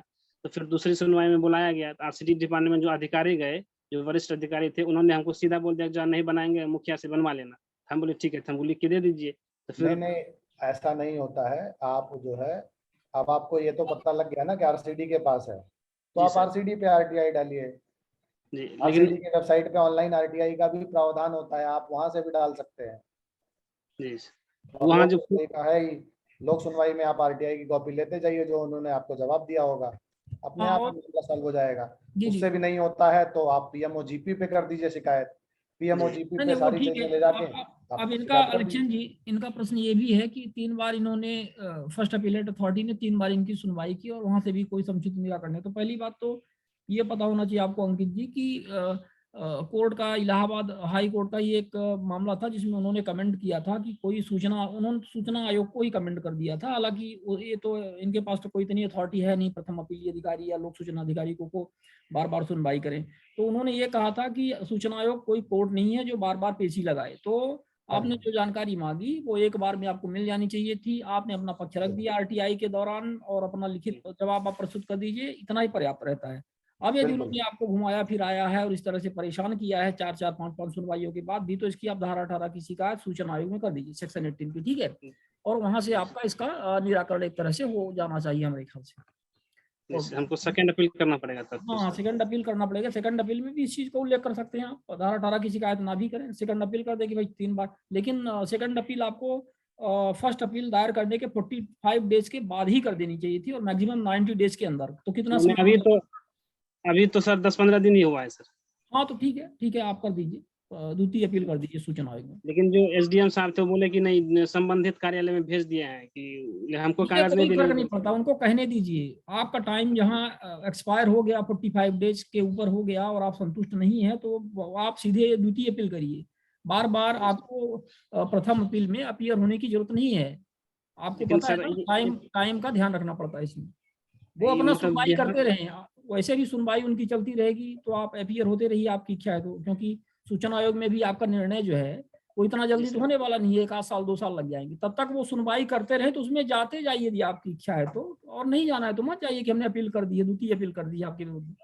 सर प्रॉब्लम ये भी है सर, इस राज्य सूचना आयोग में करेंगे कि केंद्रीय सूचना आयोग में, ये कहाँ हमको का समझ मामला नहीं। है, कहाँ का, किस डिपार्टमेंट का मामला है? आरसीडी डिपार्टमेंट बिहार, मतलब बिहार से सर। बराबर हमने तो कमिश्नर कार्यालय में लगाया था ना ना ना ना, वहां से। ये जो आपका विभाग है वो केंद्रीय कार्यालय है कि स्टेट का कार्यालय है, स्टेट गवर्नमेंट का? ये स्टेट गवर्नमेंट है। हाँ, तो फिर RCD स्टेट में करेंगे, स्टेट इंफॉर्मेशन कमीशन में करेंगे। यदि ठीक, थैंक यू। केंद्रीय कार्यालय होगा, सेंट्रल डिपार्टमेंट होगा, तो आप सेंट्रल इंफॉर्मेशन कमीशन में करेंगे। ये ध्यान रखिएगा, है ना, यहाँ पे इतना डिफरेंशिएट करना पड़ेगा। और सर फिर थोड़ा सा मैं थे बोलना है सर कि यहाँ पे जो 14-15 करोड़ का बनाया गया सर, मैं एक बोर्ड भी नहीं लगाया है कि किस डिपार्टमेंट से बना है और कितना रुपये। हम लोग अनुमान पे ये हाँ 14-15 करोड़ का बना है। आरसीडी डिपार्टमेंट ने बोले कि आरसीडी में एक विभाग है एसबीडी, उसी के थ्रू बनाया गया है। और सब बोल रहे हैं 14 करोड़ का बना है, लेकिन ना बोर्ड लगाया गया, ना उसमें बताया गया कि कहाँ से कहाँ तक बनाना था और कुछ नहीं बनाया। उसकी तो आप कंप्लेन कर सकते हैं, सामान्य तौर पे कंप्लेन तो की जा सकती है, जिस प्रकार से इलेक्शन जी ने बताया कि आप पीएमओ पीजी वगैरह सीएम वगैरह तमाम इनको कंप्लेन कर दीजिए, वो तो कंप्लेन अलग से की जा सकती है। लेकिन आरटीआई का जो रूट है वो इसी तरह से आपको फॉलो करना पड़ेगा जो हमने बताया है ना। ठीक है। और उसमें भी आप ये जानकारी ले लीजिए, लागत वगैरह, अप्रूव्ड बिल वगैरह, है ना, अप्रूव्ड ड्राइंग और ये सारी चीजें जिस तरह से बताया है इलेक्शन जी ने। ठीक है, आगे बढ़ते हैं और अगला प्रश्न लेते हैं। परेश गांधी जी है हमारे बीच में। परेश गांधी जी, अपना प्रश्न पूछिए। नमस्कार सर जी। हाँ जी, नमस्कार। नमस्कार, बताइए सर जी। यहाँ मैं गुजरात बड़ौदा से हूँ। यहाँ बड़ौदा में एक exist building and construction exam hall building for medical college SSG hospital campus, PIU ने बनाया है बिल्डिंग 20 करोड़ का। उसमें हम क्या मांग सकते हैं? किसने बनाया है? पीआईयू ने बनाया है। समझा नहीं। पीआईयू तो परियोजना क्रियान्वयन इकाई होती है। प्रोजेक्ट नहीं, मतलब किसने बना? पीआईयू तो ठीक है, लेकिन ये किसने बनाया है? एजेंसी का नाम क्या है? किसी विभाग, डिपार्टमेंट ने, पीडब्ल्यूडी ने बनाया है और किसी ने बनाया है, नगरीय ने बनाया है, प्रशासन ने, किसने बनाया है? किसी ठेकेदार, क्या, कौन बनाया है? प्रोजेक्ट इम्प्लीमेंट यूनिट करके है, नायब कार्यपालक इंजीनियर कचेरी बड़ौदा में, उसमें नहीं बनाया है। अरे भाई साहब, प्रोजेक्ट इम्प्लीमेंटेशन यूनिट का मतलब होता है परियोजना क्रियान्वयन इकाई। हाँ। अब परियोजना क्रियान्वयन इकाई किसकी? पीडब्ल्यूडी की, एनएचआई की, या फिर आरएंडबी डिपार्टमेंट आपके यहाँ पे है, रोड्स एंड बिल्डिंग्स डिपार्टमेंट, उसने किसने? मैंने एक आइडिया लगा कि इनके पास ये जनरल मांगे थे कागज, उसमें तो ऐसा कुछ हमको नहीं दिया है कि आरएनबी ने बनाया कि नेशनल ने बनाया। उन्होंने तो उन्होंने ही कागज हमको भेजे सर। तो पहले आप ये पता कर लीजिए कि किस डिपार्टमेंट ने बनाया है, ठीक है ना। पहले ये आप थोड़ा सा होमवर्क कर लीजिए। चलिए मान लीजिए किस डिपार्टमेंट ने बनाया, लेकिन आपका प्रश्न इसमें क्या है, प्रश्न क्या तो पूछना? इसमें हम क्या मांग सकते हैं? देखिए, सबसे पहले तो आप ये पता कीजिए कि इसे बनाया किस डिपार्टमेंट में है। दूसरा, फिर उसके बाद आप उसका जो कंस्ट्रक्शन मटेरियल उसमें यूज किया गया है उसकी आप टेस्ट रिपोर्ट मांग सकते हैं। तीसरा, आप ये मांग सकते हैं कि भाई इसका जो है अप्रूव्ड ड्राइंग और डिजाइन मुझे दिया जाए। और चौथा, अगर आपको मांगना है तो ये पता कर सकते हैं कि किसने बनाया है और किस परियोजना के तहत और किस मॉडल के तहत। मॉडल का मतलब होता है कि भाई बना के जो मेंटेनेंस है वो भी बनाने वाला ही करेगा या कोई दूसरा करेगा। जी, थैंक यू सर। ठीक है, आगे बढ़ते हैं। इस बीच में हम आप लोगों को बता दें कि हमारे बीच में माननीय शैलेश गांधी सर भी जुड़ चुके हैं, पूर्व केंद्रीय सूचना आयुक्त। सर, हार्दिक स्वागत है आपका। और कार्यक्रम में हम आगे बढ़ते हैं और सुरेंद्र जैन साहब हैं जोधपुर से, उन्होंने भी हैंड रेज किया हो, कुछ पूछना चाहते हैं। हाँ सुरेंद्र जैन साहब, स्वागत है। सर नमस्कार सभी को। भाई साहब से एक क्वेश्चन था, नेशनल हाईवे पीपी मोड पे जो चल रहे हैं वहां पे ग्रीनरी के लिए जो बजट है वो क्या रहता है? देखिए भाई साहब, कैसे पता? कोई बजट ऐसा एज ऑफ नाउ फिक्स नहीं होता है। हर प्रोजेक्ट का जो बजट होता है वो प्रोजेक्ट के हिसाब से चेंज होता है। उसे हम कहते हैं शेड्यूल बी। आपको बता देता हूं कि हर एक जो परियोजना रिपोर्ट होती है, विस्तृत परियोजना रिपोर्ट, उसमें शेड्यूल बी में बजट लिखा होता है कि आपको जो है प्लांटेशन वर्ड होता है, एग्जैक्ट वर्ड है कि प्लांटेशन के लिए आपको कितना पैसा इसमें खर्च करना होता है। क्योंकि इस चीज में धांधली होती थी तो एनएचआई ने क्या किया है कि प्लांटेशन के जो कॉन्ट्रैक्टर्स हैं उनको अलग से इम्पैनल करके अब वो दे रही है। तो आप उसका जो है शेड्यूल बी मांग सकते हैं किसी भी परियोजना की विस्तृत परियोजना रिपोर्ट से। शेड्यूल बी मांगने के बाद में जो खर्चा हो रहा है, जो कंपनी खर्चा कर रही है, उसका अपन कैसे निकालेंगे? सर, उसके लिए आपको जो उन्होंने फाइल, जो आपकी फाइल होती है, फाइल में से एक जो बिल सबमिट होता है, बिल की आप सर्टिफाइड कॉपी मांग लीजिए, अपने आप पता लग जाएगा। वो शेड्यूल बी की कॉपी वो जो लगाते हैं ग्रीन में वो सबमिट करानी पड़ती है एनएचआई में? बिल्कुल, शेड्यूल बी तो परियोजना क्रिया जो रिपोर्ट होती है, विस्तृत परियोजना रिपोर्ट, उसमें ही होता है। और उसके अगेंस्ट जो बिल रेज किया गया है ना, आप बिल की सर्टिफाइड कॉपी मांग लीजिए। हाँ सर। सर एक और था कि ये जो पीपी मोड पे सड़कें बनाई जाती है उसमें मैंने एक पहले स्टडी की थी, 100% वर्क जोधपुर से पाली हाईवे 75 किलोमीटर के आसपास रोड थी। उसमें उन्होंने एक ऐसी टर्म्स डाली कि 75% length will be completed, toll will be start. उसमें सबसे बड़ा मजा ये था कि सारे ब्रिज बड़े बड़े काम बाकी थे, एग्जिस्टिंग रोड बन गई, उसको उन्होंने कंप्लीशन देके रोड टोल वसूली चालू कर दी। नहीं, देखिए, सबसे पहले मैंने जैसा कि बताया कि आप उनसे जो है प्री सीओडी का डिटेल मांग सकते हैं कि भैया पीसीओडी आपकी कब की गई, और पीसीओडी के टाइम पे आपको एनवायरमेंटल सेफ्टी और एनडीटी नॉन डिस्ट्रक्टिव टेस्टिंग की रिपोर्ट लगती है थर्ड पार्टी से। ये तीनों रिपोर्ट जब तक नहीं लगती है तब तक पीसीओडी नहीं दी जा सकती है।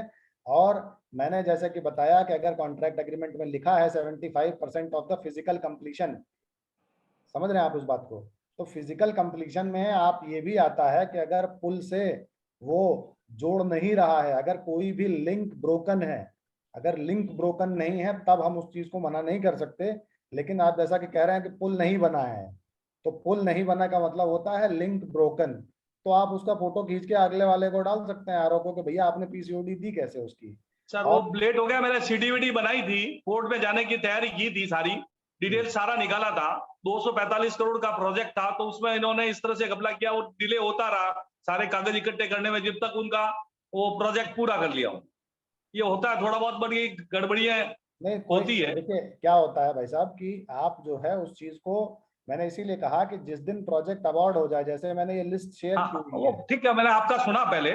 प्रोजेक्ट स्टार्ट होते ही उसका सारा अपने को ले लेनी चाहिए कॉपी, उससे अपने को सारी जानकारियां हासिल हो सकती है। राइट, वो तो समझ गया मैं आपकी बात, बिल्कुल सर। और एक जो ये पीपी पे हो रहा है, गवर्नमेंट उसमें पार्टनरशिप है, अब अपने को कैसे मालूम पड़े कि उसका पैसा कितना वसूल आज तक हो गया? देखिए उसमें क्या होता है, दो चीजें होती हैं पीपीपी मोड में। Third party? ये नहीं, थर्ड पार्टी नहीं। इसमें क्या होता है कि सबसे पहले आपका जितने प्रोजेक्ट है, ठीक, वो प्रोजेक्ट का पैसा लगा के बनता रहेगा, और उसमें जो सरकार है, सरकार कुछ जमीन देगी, जमीन देने के बाद जो है अप्रूवल आपको सरकार से लेना पड़ेगा, आपको सारी चीजें, आधी चीजें गवर्नमेंट प्रोवाइड करेगी, बाकी आप देखेंगे। उसके बाद ये होता है कि आप टोल कलेक्शन का पर ईयर का डिटेल मांग लीजिए कि कितना टोल कलेक्शन हुआ। और ये किससे मांगनी पड़ेगी सर? एनएच से? पीआईयू से। एनएच से, जिस पीआईयू के अंडर जिस भी परियोजना क्रियान्वयन इकाई के अंडर वो है, आप ओके उससे सर, जो है ओके, कलेक्शन का डिटेल मांग लीजिए। Right sir, thank you. Okay, ठीक है सुरेंद्र जी, उम्मीद है आपके प्रश्न का समाधान हो गया होगा। और हमारे बीच में शैलेश गांधी सर भी हैं, तो सर स्वागत है। यदि आप इसमें कुछ जोड़ना चाहते हैं, कोई अपने अनुभव, और जब आप स्वयं भी सूचना आयुक्त रहे हैं पूरे 4 वर्ष, तो NHAI से संबंधित यदि कुछ आपके पास SCRTI भी आती थी जिनका निराकरण आपने किया हो, और क्या कुछ जानकारियां जो मांगी जाती थी उनको लेकर के जो NHI है वो अपना क्या पक्ष रखती थी, मतलब जानकारी छुपाने के भी कई बार प्रयास किए जाते हैं। तो जैसे बिल वाउचर या ऐसी चीजें मांग ली गई तो उन्होंने कह दिया कि ये प्राइवेट जानकारी है या ऐसी जानकारी है जिससे हमारी कंपनी के साथ संबंध बिगड़ जाएंगे। 81E वगैरह का कॉन्सेप्ट इसमें रहता है, 81D क्या कुछ है उसमें, जिसमें रिलेशन होता है फिड्यूशियरी टाइप के रिलेशन। तो इस तरह से यदि कोई मामला आया रहा हो या आपने कोई आपके अनुभव हो। शैलेश सर आपका आप म्यूट हैं। हाँ अभी वीडियो आ गया। और हाँ जी बताइए, मैं 2 मिनट कहीं गया था। जी सर, हमारा कहना ये था कि आप पूरे 4 वर्ष केंद्रीय सूचना आयुक्त रहे और आपने 20,000 से ज्यादा मामलों का निराकरण किया। पर अब सवाल यह है कि इस दौरान आपके समक्ष रोड कंस्ट्रक्शन से संबंधित, विशेष तौर पर NHI वगैरह से संबंधित जो मामले आते थे, तो इसमें किस किस तरह से क्वेरी आवेदकों की आती थी, एप्लीकेंट्स की, और कौन कौन सी ऐसी बातें रहती थी जो डिपार्टमेंट है वो छुपाने का प्रयास करता था, और फिर आपके इंटरफेरेंस के बाद वो जानकारियां ऐसे मिलती थी, और आपने कुछ ऐसे। NHI मेरे डिपार्टमेंट में नहीं था तो इसलिए मैं उसकी डायरेक्ट जानकारी नहीं है, मगर रास्तों के बारे में कई लोग कोर लेते थे, रास्ते का स्पेसिफिकेशन लेते थे, टेंडर बिड्स कर लेते थे, जो एग्रीमेंट होते थे PPP के वो भी लेते थे। और कई बार लोग कहते थे, PIOs कह देता था कि ये फिड्यूशियरी है, या हमारे एग्रीमेंट में ऐसा क्लॉज है कि ये कॉन्फिडेंशियल रखेंगे, और मैंने रूलिंग दी थी कि ऐसा एग्रीमेंट आप कर ही नहीं सकते हो, ये इलीगल एग्रीमेंट है। कल को कोई कहेगा मैंने एग्रीमेंट किया कि फलाने को मैं चाकू मार दूंगा, तो ये कोई एग्रीमेंट नहीं कहा जाता है। वैसे ही RTI एक्ट के तहत जो सूचना देनी है उसको मैं नहीं दूंगा, ऐसे कॉन्फिडेंशियल है, ऐसा कोई एग्रीमेंट वैलिड नहीं हो सकता है। फिड्यूशियरी तो ये कोई इंफॉर्मेशन बनती नहीं है, ये NHI के बारे में, स्पेसिफिकेशन के बारे में, बिल्स के बारे में, प्रोजेक्ट रिपोर्ट के बारे में कोई भी इंफॉर्मेशन फिड्यूशियरी में, तो इनफैक्ट 99% कोई एग्जम्पशन लागू नहीं होता है। और लोगों को ये समझ के चलना चाहिए कि एग्जम्पशन लागू नहीं हो मतलब मुझे इंफॉर्मेशन मिलनी चाहिए। थर्ड पार्टी इंफॉर्मेशन एग्जम्प्ट नहीं है, कानून ने थर्ड पार्टी इंफॉर्मेशन को एग्जम्प्ट किया ही नहीं है। सेक्शन 11 बनिस्बत ये कहता है कि when PIO intends to disclose, मतलब वो कब इंटेंड टू डिस्क्लोज करेगा, जब उसके हिसाब से ये इंफॉर्मेशन एग्जम्प्ट नहीं है। अगर उसको लगता है एग्जम्पशन है तो उसको एग्जम्पशन कोट करके रिजेक्ट करना चाहिए। वो थर्ड पार्टी को जब पूछता है तो ये पूछता है कि भाई आपके हिसाब से कुछ नुकसान ऐसा है जो एग्जम्पशन में कवर्ड है तो मुझे बताइए। और अल्टीमेटली PIO को तय करना है एग्जम्पशन पे ही, 81 पे ही। थर्ड पार्टी इंफॉर्मेशन है बोल के वो मना कतई नहीं कर सकता है, कंप्लीटली गैर कानूनिक है। और ये बहुत लोग कर रहे हैं, थर्ड पार्टी करके मना कर रहे हैं। ज्यादा पब्लिक इंटरेस्ट बताओ, जरूरत ही नहीं है। एग्जम्पशन लागू हो तभी पब्लिक इंटरेस्ट बताने की जरूरत है, नहीं तो कोई पब्लिक इंटरेस्ट बताने की जरूरत नहीं। ये हमारा मौलिक अधिकार है। कल को ये बात होगी कि बोलने के लिए क्यों बोलना है ये बताओ, पब्लिक इंटरेस्ट है या नहीं। लिखना है अखबार में तो बताओ कि पब्लिक इंटरेस्ट है या नहीं। ये सब गलत है और लोग ऐसे कार्यशालाओं में, ऐसे मीटिंग में आके समझते हैं, और वो हर जगह अपनी बात रखना चाहिए उन्हें कि एग्जम्पशन पहले बताओ, पुरवार करो कि एग्जम्प्ट है। जब पुरवार नहीं कर सकते ये एग्जम्प्ट है तो ये आपको सूचना देनी पड़ेगी। कानून ने ये नहीं कहा कि कॉन्फिडेंशियल इंफॉर्मेशन नहीं देंगे, एग्रीमेंट के हिसाब से नहीं देंगे, ऐसा कुछ भी नहीं कहा है। तो कोई एग्जम्पशन लागू नहीं होते इन सब मैटरों पे। जी सर धन्यवाद। और हमारे बीच में अलेक्स मिश्रा जी हैं, तो ये स्वयं भी आरटीआई भी लगाते रहते हैं, कंसल्टेंट इंजीनियर हैं एनएचआई के, और इन्होंने काफी विद्रोह किया है एनएचआई से इस बात को लेकर के। तो हम यहाँ पे थोड़ा सा वो भी चाहेंगे कि अलेक्स जी आप कुछ अपनी बातें ऐसे रखें जो गांधी सर के समक्ष भी आए, तो आप लोगों का थोड़ा सा और सुन रहा था एलेक्स जी बहुत सुंदर तरीके से बता रहे थे क्या क्या चाहिए, क्या लेना चाहिए। Thank you, sir. It is an honor to be with you. It's my pleasure, sir. देखिए सर, अभी तक जो हमारे समक्ष आई हैं चीजें, क्योंकि मैं खुद कंसल्टेंट हूं तो मुझे पता होता है कि प्रोजेक्ट का नेम क्या है, डिटेल क्या है, लेकिन क्या है कि जनरल पब्लिक को इतना स्पेसिफिकेशन नहीं होता है।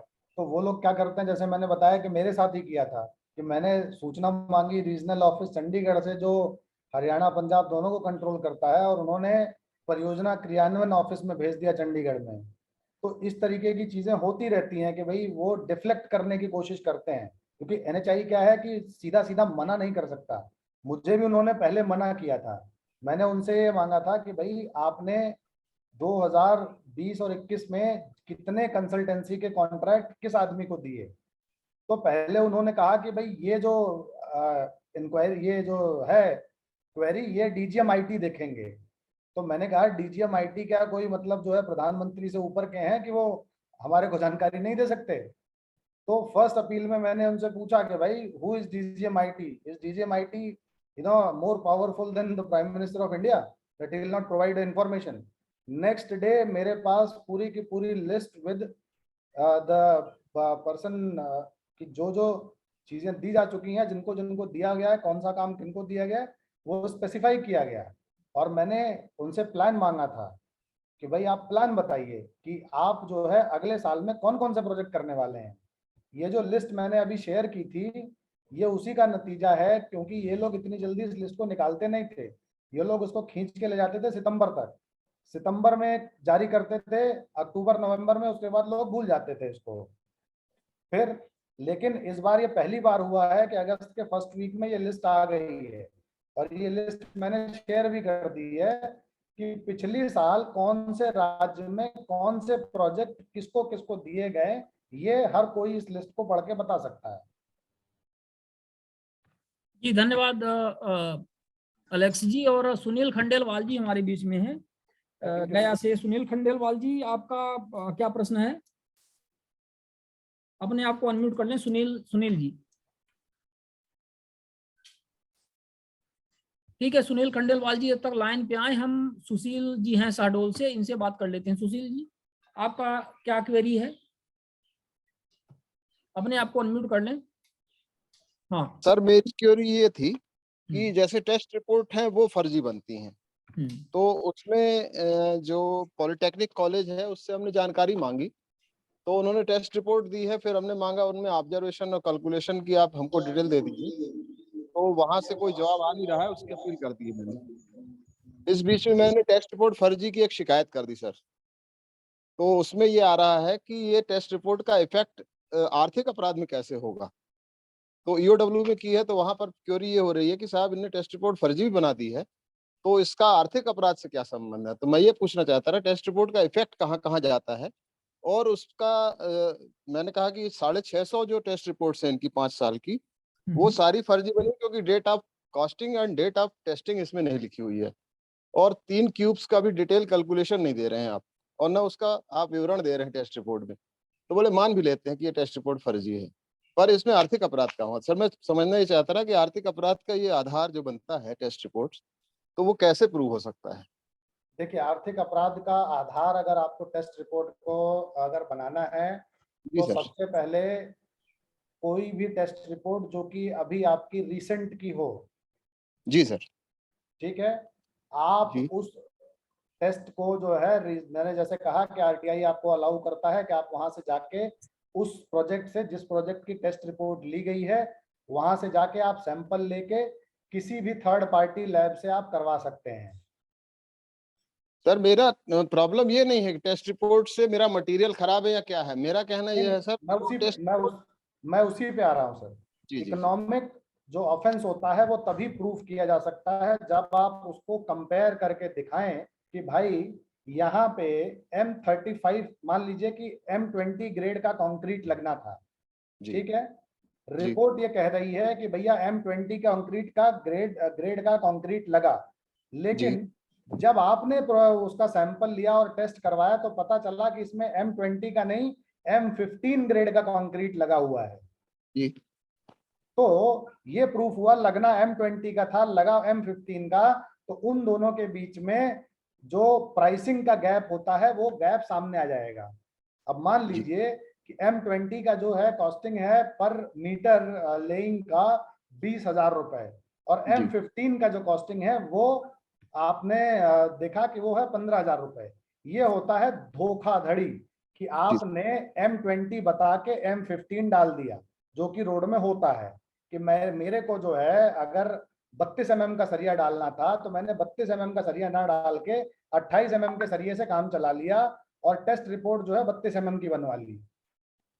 सर एक्चुअल टेस्टिंग जो एग्रीमेंट में साइन हो रहा है वो ठेकेदार की लायबिलिटीज है, लेकिन पूरे जो हैं क्यूब्स का कॉस्टिंग से लेकर के और पेपर्स जो जा रहे हैं वो सीएमओ नगर पालिका के जा रहे हैं और वहाँ फीस भी जमा सीएमओ कर रहे हैं। तो टेस्टिंग क्या मानी जाए, कौन करवा रहा है? ठेकेदार की एजेंसी करवा रही है? टेस्टिंग अथॉरिटी करवा रही है। म्युनिसिपल कॉर्पोरेशन में हमेशा जो होता है वो जो अथॉरिटी होती है वही टेस्टिंग करवाती है, वही लेटर लिख के भेजती है कि फलानी फलानी रोड पे जो है टेस्टिंग की जाए और इस चीज की टेस्टिंग की जाए।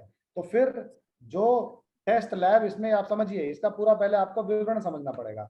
विवरण ये होता है कि सबसे पहले टेस्ट लैब अप्रूव होती है और उस टेस्ट लैब का जो कागज होता है वो कॉन्ट्रैक्टर जमा करता है कि भाई फलानी टेस्ट लैब से मैं टेस्ट करवाऊंगा। जी ठीक, उसने जमा किया, अथॉरिटी ने अप्रूव किया, फिर अथॉरिटी ने उसको लिख के दिया कि भाई फलाने फलाने टेस्ट किए जाएं। ठीक है, वो टेस्टिंग अथॉरिटी करवाती है लेकिन उसका पेमेंट जो है वो कॉन्ट्रैक्टर करता है। अच्छा, धांधली वहीं से शुरू होती है कि भाई पैसा जो है लैब को तभी मिलता है जबकि वो कॉन्ट्रैक्टर के हिसाब से रिपोर्ट बनी होती है। तो ये जमा खर्च कैसे होगा सर? वो रसीद तो कट रही है सीएमओ के नाम से और वो आउट हो जाएगा, ठेकेदार उसका जमा खर्च कर नहीं रहा है। 3 लाख रुपए उनने किए हैं 5 साल में जमा, तो वो सारे के सारे तो अकाउंट से तो बाहर हो गए। पहला तो आर्थिक अपराध। थोड़ा सा सुशील जी सुनिए, अलेक्स जी आप ये बता रहे थे कि धांधली कहाँ से शुरू होती है, ये मतलब टेस्टिंग से, क्या आप बता रहे थे वो बताएं। देखिए उसके बाद क्या होता है, जैसे आपने कहा कि भाई लेटर लिखा जो है अथॉरिटी ने, पैसा देगा कॉन्ट्रैक्टर। ठीक है, तो लेटर तो लिख दिया, उसके बाद जो बिल जाता है वो बिल जाता है कॉन्ट्रैक्टर को, होता है वो बिल अथॉरिटी के नाम पे ही है, तो अथॉरिटी उसको पास ऑन कर देती है कॉन्ट्रैक्टर को कि भैया पैसे दे इसका, क्योंकि तेरे कॉन्ट्रैक्ट में लिखा था। तो सबसे पहले तो आपको कॉन्ट्रैक्ट पकड़ना होता है कि उन दोनों के बीच में जो कॉन्ट्रैक्ट हुआ है वो क्या कहता है, पहली चीज। दूसरी चीज है कि हमेशा किसी भी आर्थिक अपराध को प्रूफ करने के लिए आपको ये प्रूफ करना होता है कि भैया ये लगाया जाना था और ये लगाया गया। जैसे कि मैंने आपको एग्जांपल दिया कि भैया 32 mm का सरिया लगाया जाना था, 28 mm का लगाया गया, तो ये तो आपको प्रूफ करना पड़ेगा ना। इसमें आप यूज करेंगे जो इंस्पेक्शन की अथॉरिटी देता है आरटीआई आपको कि भाई आप उस जाके रोड को इंस्पेक्ट कर सकते हैं, वहां से आप भी कोर कट कर सकते हैं, आप भी अपने साथ किसी सरकारी लेबोरेटरी या किसी प्राइवेट NABL अप्रूव्ड लेबोरेटरी के इंसान को साथ में लेके जा सकते हैं कि भाई आप जो है इसका टेस्ट करो और इसका टेस्ट का आप मेरे को रिपोर्ट दो। या सर, फिर मेरा जो एक्चुअल था, मैं एक किसी प्रोजेक्ट की बात नहीं कर रहा, मैंने तो इनसे 5 साल में 650 टेस्ट रिपोर्ट को किया है कंप्लेंट, और उसमें बेसिकली मेरे पास जो एविडेंस आया है वो उनकी नोट शीट में आ रही है कि भाई 3/4/2017 को हमने ये सैंपल हमने तैयार किया और उसको उन्होंने भेजा है 28/4 को, और 28/4 के बाद वो 2/5 को उसकी रिपोर्ट भेज देते हैं। तो उसमें मेरा ये था कि इन्होंने 28-29 दिन बाद तो इसको भेजा है और उसमें टेस्ट रिपोर्ट में आ रहा है आफ्टर 7 डेज। तो मैं कहा ये 7 डेज की रिपोर्ट इसमें आ रही है इसलिए फर्जी है, क्योंकि 28 दिन बाद तो आपको सैंपल मिल रहा है।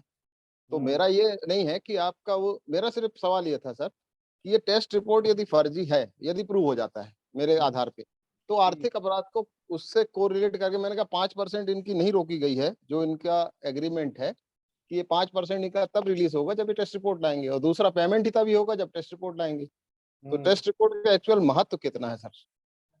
टेस्ट रिपोर्ट का पूरा महत्व है। अगर टेस्ट रिपोर्ट के बेसिस पे ही पेमेंट है जी सर, भाई जब टेस्टिंग हो जाएगी तभी तो आर्थिक अपराध वैसे भी हो गया। और ये तो सीधा 420 का केस है ना, फोर्जरी है। तो कि जब आपके पास सैंपल ही नहीं था तो आपने सैंपल टेस्ट क्या किया? जी सर, जी सर, बहुत सीधी सी बात है ना जब कि आपके पास सैंपल था ही नहीं, सैंपल आया 28 दिन के बाद, आपने रिपोर्ट जो है लिख दिया कि भाई फलानी डेट से 7 दिन के बाद रिपोर्ट छाप दी। यदि वो मान भी लिया जाए कि यही आपकी रिजल्ट है तो 28 दिन में तो वो डिस्क्वालीफाइड हो जाए, मतलब मटेरियल फेल हो जाएगा फिर वो। बिल्कुल हो जाएगा। जी जी, thank you sir, thank you. ठीक है, बहुत अच्छा पॉइंट है आपका सुशील जी। इसको यदि यहाँ से ना हो पाए तो आप इसको हाई कोर्ट में ले जाइए, एक रिट पिटीशन दायर करिए। बहुत ही इंटरेस्टिंग मामला है और काफी इसमें बड़ा खुलासा होगा। इसको आप अभी रिवाइज सत्यापन में गया हुआ है सर, हो जाए फिर देखते हैं। हाँ नहीं, बहुत सही है, इसको छोड़िएगा नहीं बिल्कुल, इनका बैंड बजाइए। बिल्कुल नहीं छोड़ेंगे, बिल्कुल नहीं छोड़ेंगे। जी जी, चलिए आगे बढ़े। और सुनील खंडेलवाल जी का था। सुनील खंडेलवाल जी अपने आप को अनम्यूट करके कृपया अपनी बात रखें। जी सर, मेरा प्रश्न गांधी सर से है, आरटीआई के संबंध में ही है कि जैसे हम आरटीआई आवेदन लगा, आपकी आवाज गूंज रही है कुछ, हमें लगता है कि इको। जब हम आरटीआई आवेदन लगाते हैं तो वो आरटीआई आवेदन किसी अन्य सूचना पदाधिकारी से संबंधित होता है। तो हम लोगों का आरटीआई आवेदन को 5 दिनों के भीतर धारा 6(3) के तहत भेज दिए जाने का प्रावधान है, लेकिन ऐसा देखा जा रहा है कि कई जन सूचना पदाधिकारी 1-1, 1.5 महीने के बाद उस आवेदन को संबंधित पीआईओ के पास भेजते हैं, और उसके बाद जब हम अपील में जाते हैं तो कहा जाता है कि आपका समय समाप्त हो गया। तो इस संबंध में हमें क्या करना चाहिए?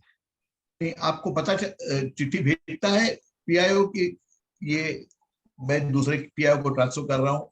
जी सर, वो चिट्ठी भेजता है, लेकिन वो 30-30, 40-40 दिनों के बाद भेज रहा है। हाँ, तो मेरे हिसाब से 2 चीज होनी चाहिए थी। पहले तो अगर 40 दिन के बाद वो भेज रहा है तो आपको पहली अपील उसके दरम्यान कर लेनी चाहिए थी कि मुझे कुछ जवाब ही नहीं मिला। जी।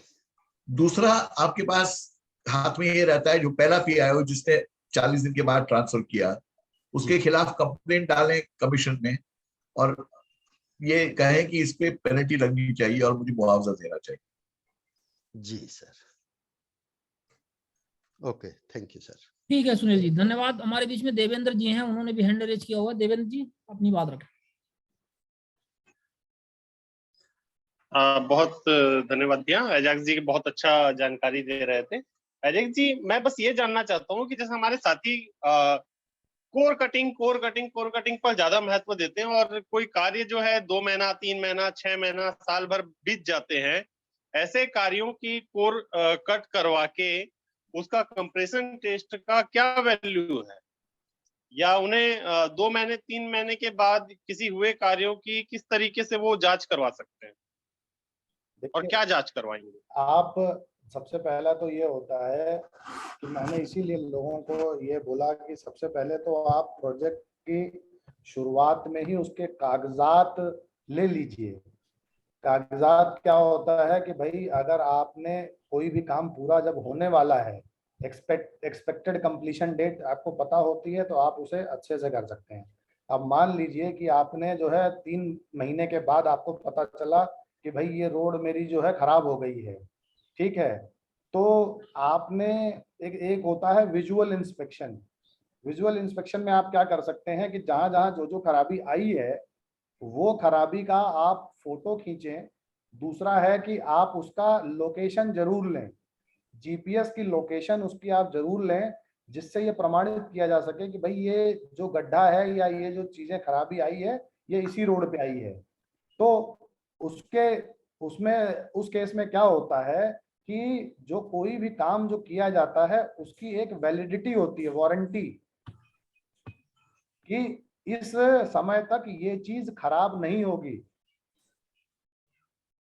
तो जैसे आपने कोई सड़क बनाई तो सड़क की एक जो है बनाने के बाद वारंटी होती है कि भाई इतने समय तक ये सड़क एकदम सही चलेगी और ये चीजें जो है एकदम ठीक ठाक चलेंगी। अगर वो नहीं चल रही हैं तो पहला काम तो विजुअल इंस्पेक्शन।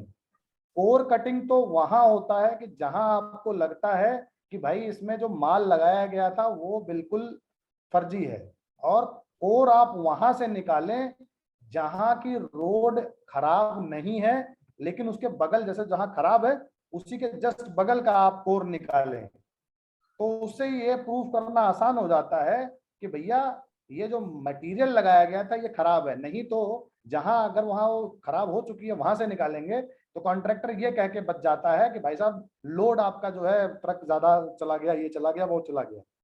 दूसरा चीज ये है कि ये लोग सबसे पहले जो बचते हैं वो ये बचते हैं कह के कि भैया अब ट्रक चल रही है इस रोड पे तो हम क्या कर सकते हैं।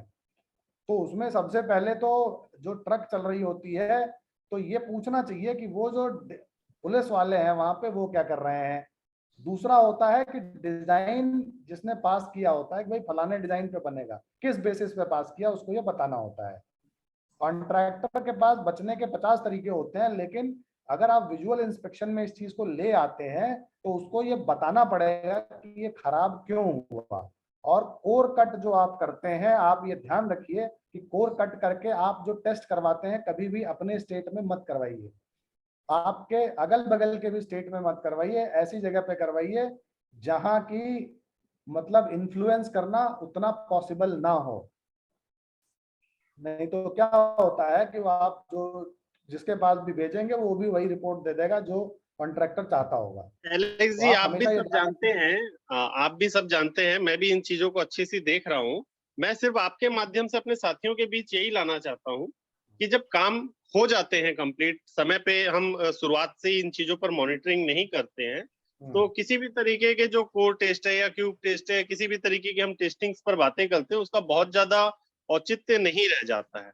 क्योंकि बाद में जो होता है 3 महीने 6 महीने के बाद जब आप जाते हैं तो ठेकेदार के पास और इंजीनियर के पास बोलने के और उससे रास्ते निकालने के बहुत सारे तरकीब और तरीके होते हैं, क्योंकि चीजें बदल गई होती हैं, उस पर लोड आ गया रहता है, वो वर्क पे रहती हैं, तो उसमें छोटे मोटे डैमेजेस आना या कोई कमजोरी होना जेन्युइन भी हो सकता है और गलत भी हो सकता है, दोनों हो सकता है। तो सबसे पहले इस पर आप अगर कुछ कहना चाहें। हाँ, सबसे पहले तो देखिए भारत में कोई भी कार्य होता है तो वो प्रैक्टिकल नहीं, वो कागज के बेस पे होता है।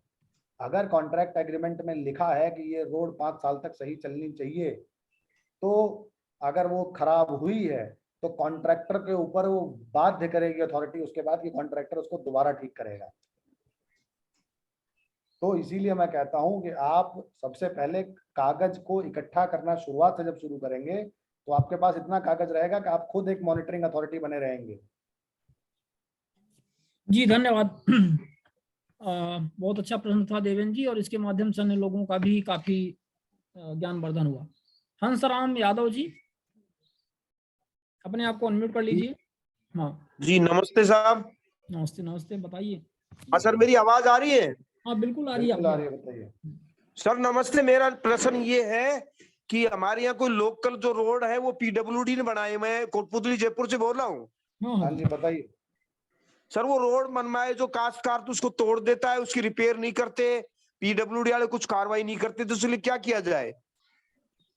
सर उसके लिए सबसे पहले जैसा कि मैंने बताया कि आप वहां जाके उसकी फोटो लीजिए और फोटो के साथ साथ उसका जीपीएस लोकेशन जी वो लेके आप जो है 2 जगह पे लगा दीजिए, एक उस संबंधित डिपार्टमेंट में और एक होता है पीएमओजीपी, प्रधानमंत्री का जो शिकायती पोर्टल है, आप उस पे डाल दीजिए कि भाई फलाना फलाना रोड है, उसकी ये हालात है और ये इसका लोकेशन है जी।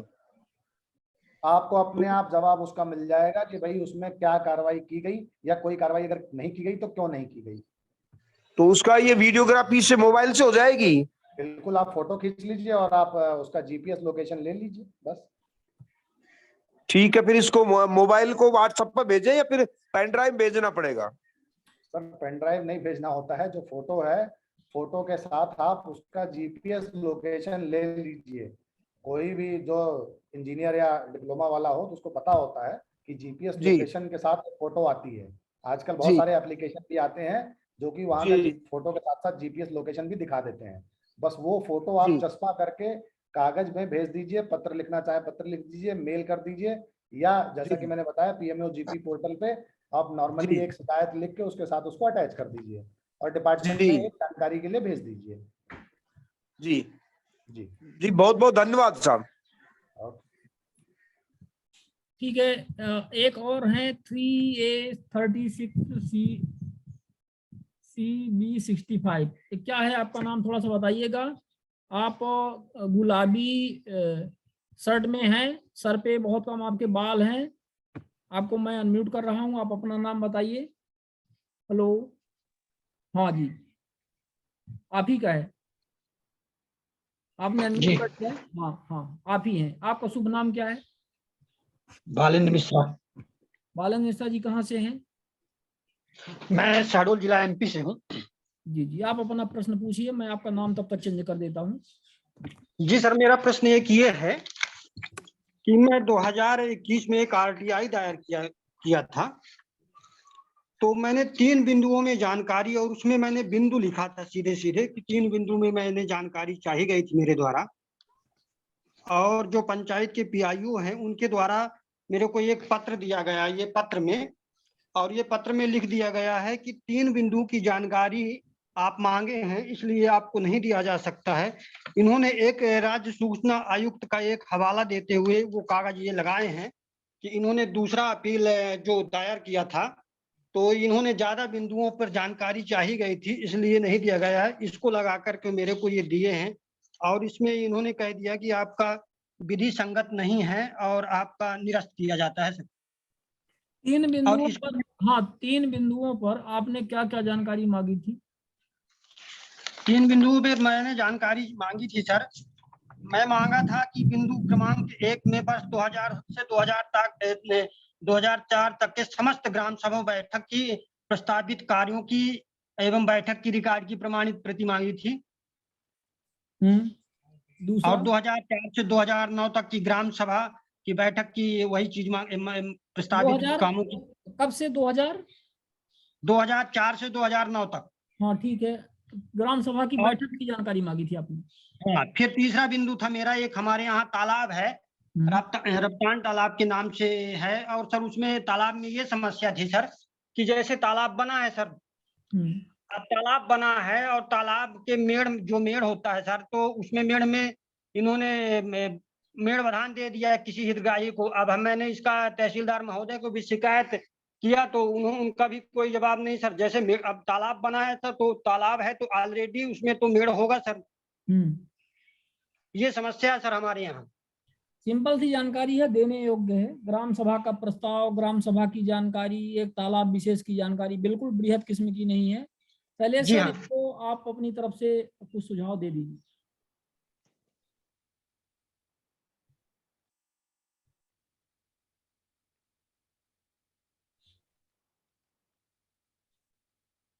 हाँ सर, आप अनम्यूटेड हैं।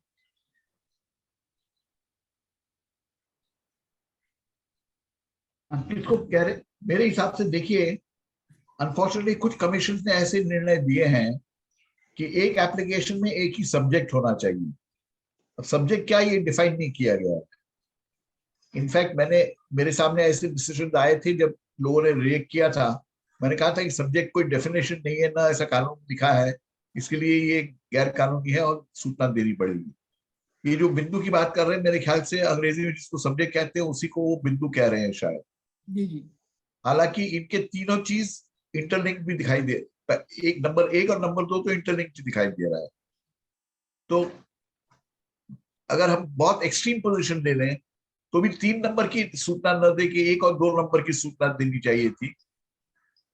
और ये मैं एक्सेप्ट नहीं करता, मगर कुछ कमिश्नर्स ऐसा पोजीशन देते हैं कि एक ही सब्जेक्ट का होना चाहिए इंफॉर्मेशन, एक आरटीआई एप्लीकेशन, ज्यादा सब्जेक्ट्स पे नहीं होना चाहिए।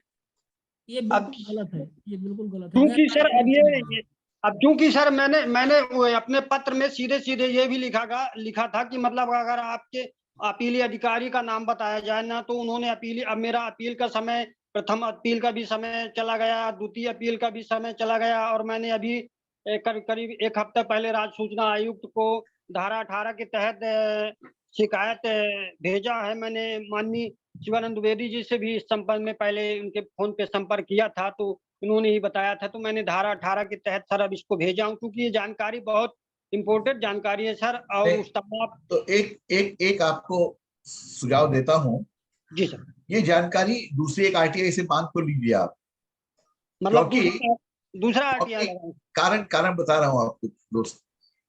कमीशन में आप कंप्लेंट करेंगे, कंप्लेंट का निर्णय शायद 1 साल 2 साल बाद होगा, और वो निर्णय देते वक्त भी कमीशन ये कहेगा कि मैं आपको सूचना तो नहीं दिलवा सकता।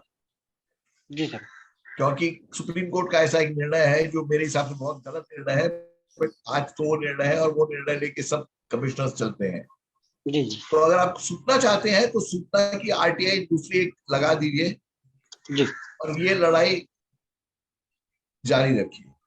जी। अच्छा सर, एक चीज मैं और पूछना चाहता हूँ सर, कि जैसे अभी ने सैंपल के बारे में बात चल रही थी कि सैंपल जो है, तो हम लोग जो है सैंपल कितने दिनों के अंदर मतलब लेना अनिवार्य होता है सर? कितने दिनों में मतलब? जैसे जो रोडों की जो अभी मैं देख रहा था बहुत टाइम से, रोड की चर्चाएं जो चल रही थी, तो जैसे रोड में जैसे 20 mm की गिट्टी लगनी होती है, और बहुत से सारे अधिकारियों द्वारा मतलब 40 mm या कि 30 mm का यूज कर दिया जाता है। तो जो सैंपल लेके हम चेकिंग करा के इसकी जांच जो कराना चाहते हैं, तो इसका सैंपल हमको कितने दिन में अनिवार्य है कि ये कभी भी हम सैंपल ले सकते हैं, ऐसा कुछ सर? मेरे ख्याल से इसको प्रैक्टिकली देखें, एलेक्स जी को इसका ज्यादा अनुभव रहेगा। मेरे हिसाब से वो सैंपल कुछ 30 दिन के अंदर ही लेना चाहिए। नहीं, सैंपल देखिए क्या होता है कि सैंपल आप लेने को तो कभी भी ले सकते हैं, लेकिन जिस दिन कंप्लीशन डेट है, मैंने इसीलिए कहा ना कि आपके पास अगर जानकारी पहले से है कि भाई इस दिन ये कंप्लीट होने वाला है, तो कंप्लीशन डेट के 30 to 40 डेज के अंदर अगर आप सैंपल ले लेते हैं, तो it is as fresh as the sample which has been provided by the contractor. जी सर, मुझे हिंदी में, मैं अंग्रेजी ज्यादा नहीं समझ पाता। 30 से 40 दिन के अंदर सर, जैसे अपन मान लीजिए प्राइवेट लैबों से कहीं बाहर से हम अपना जांच कराना चाहते हैं, तो वो मान्य होगा सर क्या? बिल्कुल मान्य होगा। जी सर, थैंक यू। आपको NABL लेबोरेटरी, लेकिन ये ध्यान रखिए कि NABL अप्रूव्ड लेबोरेटरी से ही करवाना है, और उसकी रिपोर्ट बिल्कुल मान्य होगी पूरे भारत में कहीं भी। जी सर, थैंक यू। ठीक है बालन जी, और आगे बढ़े। जयपाल जी हैं। जयपाल भाई, आपके क्या प्रश्न है? राजगढ़ से जयपाल भाई। जी आदरणीय, मेरा एक प्रश्न था सर। एक तो नगर पालिका से संबंधित था छोटा सा, कि एक जो वृक्षारोपण की जो नर्सरी होती है, वो नर्सरी नगर पालिका में क्षेत्र में है ही नहीं, और उसका बिल नगर पालिका में लगा दिया गया। एक तो ये था, और एक ये था श्रीमान जी से नेशनल हाईवे के उसमें, कि 40 किलोमीटर का रोड है जिसमें मात्र 4 ही प्रतीक्षालय, 2 ब्यावरा की तरफ और 2 सिरोंज की तरफ, नेशनल हाईवे 752 श्रीमान। तो उसमें मैंने कुछ जानकारी मांगी थी सर, पहले भी हुआ था। तो स्ट्रीट लाइट भी नहीं है, कुछ जगह पर एक साइड लगी है, कुछ लगी है नगर में, बाकी ग्रामीण क्षेत्रों में भी नहीं लगी है, और एक जो है यात्री प्रतीक्षालय जो होते हैं वो भी नहीं लगे। तो उसका क्या किया जाए श्रीमान जी, मैं इतना सा चाह रहा था। देखिए, नेशनल हाईवे में क्या है कि सबसे पहले तो जैसा कि मैं बता रहा हूँ कि आप सबसे पहले उनसे जो है उसके अप्रूव्ड ड्राइंग अगर मान लीजिए नहीं मिलती है, तो विस्तृत परियोजना रिपोर्ट का आप कहीं ना कहीं से कुछ आपको करना पड़ेगा। तीसरा होता है कि जब दोनों में से कोई भी चीज आपके पास अवेलेबल नहीं है, तो तीसरे में आपको थोड़ा सा मेहनत ये करनी होती है कि आप जाके फोटो खींचिए, लोकेशन डालिए कि भाई GPS लोकेशन ले लीजिए, और उसको PMOGP पोर्टल पे आप जो है एड्रेस कर दीजिए, और साथ के साथ जो है PIU को, परियोजना क्रियान्वयन इकाई को पत्र लिखिए, और उसमें CC कर दीजिए जो रीजनल ऑफिस है उसको। जी आवाज गूंज रही है, आपकी आवाज साफ नहीं आ रही है जयपाल जी। कैसे पता लगा कि आवाज नहीं आ रही भाई साहब, आपकी आवाज में थोड़ा सा गड़बड़ी है, थोड़ा सा इसको देखिएगा, है ना, नेटवर्क क्षेत्र में आ जाइए आप। और एसपी सिंह जी हैं। एसपी सिंह जी, आपका क्या प्रश्न है और कहाँ से हैं? अपना परिचय दें, अपने आप को अनम्यूट कर लें। एसपी सिंह जी। हेलो। हाँ जी। हेलो सर, मैं बिहार से हूँ, जम्मू जिला से सर। सर मैंने एक आरटीआई लगाई थी सर अंचलाधिकारी को, रजिस्टर 2 का सर। अंचलाधिकारी को आप क्या बोलते हैं, मतलब क्या है वो? एसडीएम है, डीएम सीओ है? Sir, CO. CEO, circle officer sir. अच्छा। उनसे हमने मांगी थी सर कि रजिस्टर 2 का फोटो कॉपी। तो उन्होंने सर एक सूचना तो दी है, लेकिन उसमें लिख दिए हैं कि मांगी गई सूचना का ब्यौरा देना संभव नहीं है। राज्य सूचना आयोग वाद संख्या 7611/2011-12 सूचनार्थ प्रेषित, ऐसा लिख करके दे दिए सर। रजिस्टर 2 में क्या जानकारी होती है? रजिस्टर 2 में सर सारा किसके नाम और कब तक इसमें क्या बोलते हैं, जो रेंट जमा करते हैं वो कब तक रेंट जमा है सर। रेंट जमा करने वाले लोगों के नाम होता है और रेंट कब तक जमा किया है ये होता है। Yes sir, yes sir. और क्या उन्होंने बताया, कौन सा आदेश का हवाला दिया? उन्होंने लिखा है राज्य सूचना आयोग वाद संख्या 7611/2011-12 सिर्फ लिख करके दे दिया है सर। कोई एग्जाम्पशन यहाँ पे लागू कर दिया है शायद, कोई पर्सनल इंफॉर्मेशन बता दी होगी, क्योंकि उनके नाम रहे होंगे और रेंट देने वालों लोगों के नाम रहे होंगे, इसलिए उन्होंने इसको कुछ व्यक्तिगत या ऐसी जानकारी बता दी होगी। 81J वगैरह के तहत इसको डिनाई कर दिया। तो आप इसकी सर तो प्रथम अपील आप इसकी किए? सर नहीं कर सके, वो हमको आश्वासन देते रहे कि मिल जाएगा मिल जाएगा। एक बात सुनिए आप लोग, सुनिए ध्यान से सुनिए। आश्वासन पे काम नहीं चलता है, यहाँ पे लीगल काम होता है। आरटीआई आवेदन लगाइए, 30 डेज इंतजार करिए। 30 डेज में जवाब आता है, यथा नहीं आता है, यदि नहीं आता है तो कोई बात नहीं, फिर तो अपील में जाना ही है। आता है और आप संतुष्ट नहीं है तो भी आप प्रथम अपील पे जाइए, ठीक है। और प्रथम अपील में भी यही प्रक्रिया फॉलो करिए, 45 डेज तक इंतजार करिए। जवाब आता है तो ठीक है, नहीं आता है तो जाना ही है, और जवाब आता है और संतुष्ट नहीं है फिर आप द्वितीय अपील पे जाइए। टाइम का बिल्कुल लैप्स मत करिए, वो इस तरह से कहानी उनकी चलती रहेगी कि हम कल देते हैं, परसों देते हैं, नरसों देते हैं, इसका नहीं है ना, ये नहीं फॉलो करना। Yes sir. और फिर दूसरे जगह से जब ये पता किए सर, जिसका हवाला उन्होंने दिया है, तो उसमें सिर्फ नकल देने के लिए मना किया गया है सर, आरटीआई से जानकारी देने के लिए मना नहीं किया गया है। अच्छा, तो फिर ठीक है, आप उसी हवाला दे करके आप अपील कर दीजिए। Yes sir, yes sir. हाँ बिल्कुल, है ना। चलिए ओके, आगे बढ़ते। सज्जन कुमार हैं। सज्जन कुमार जी, आपका क्या क्वेरी है? नमस्कार। इन्हीं के थोड़ा सा प्रकाश डालना चाहूंगा सर। एक्चुअली जो ये डाटा मांगे हैं और जो रेफरेंस दे रहे हैं, ये एसआईसी का ये एक ऑर्डर निकला था 2011-12 में से। उसमें है कि रजिस्टर 2 पे जो लैंड रिकॉर्ड है उसका जानकारी देना बाध्य नहीं है, क्योंकि ऐसे में क्या होता है कि पीआईओ के ऊपर एक्स्ट्रा बर्डन आ जाएगा, इसलिए इसको रिस्ट्रिक्ट किया गया है सर। अच्छा, हाँ, बर्डन आ जाएगा, ये जानकारी दे वो लोग और जितने भी मतलब अधिकारी वर्ग है ना सर, ये लोग मोनोपोली करके यूनिटी करके ऐसे मतलब गुमराह करने की कोशिश की और एसआईसी से ऐसे ऑर्डर निकलवा लिया है सर। नहीं, उससे कुछ फर्क नहीं पड़ता। एसआईसी बहुत ऑर्डर देते रहते हैं, वो अपना इंडिविजुअल होता है, उसकी तो आप वो गैर कानूनी है पूरी तरह से, आप उसकी अपील करिए और उसकी शिकायत भी करिए, है ना, और अपना पर्चा। और रजिस्टर 2 जो है इसमें सारा लैंड इस पर आपका क्या प्रतिक्रिया रहेगी?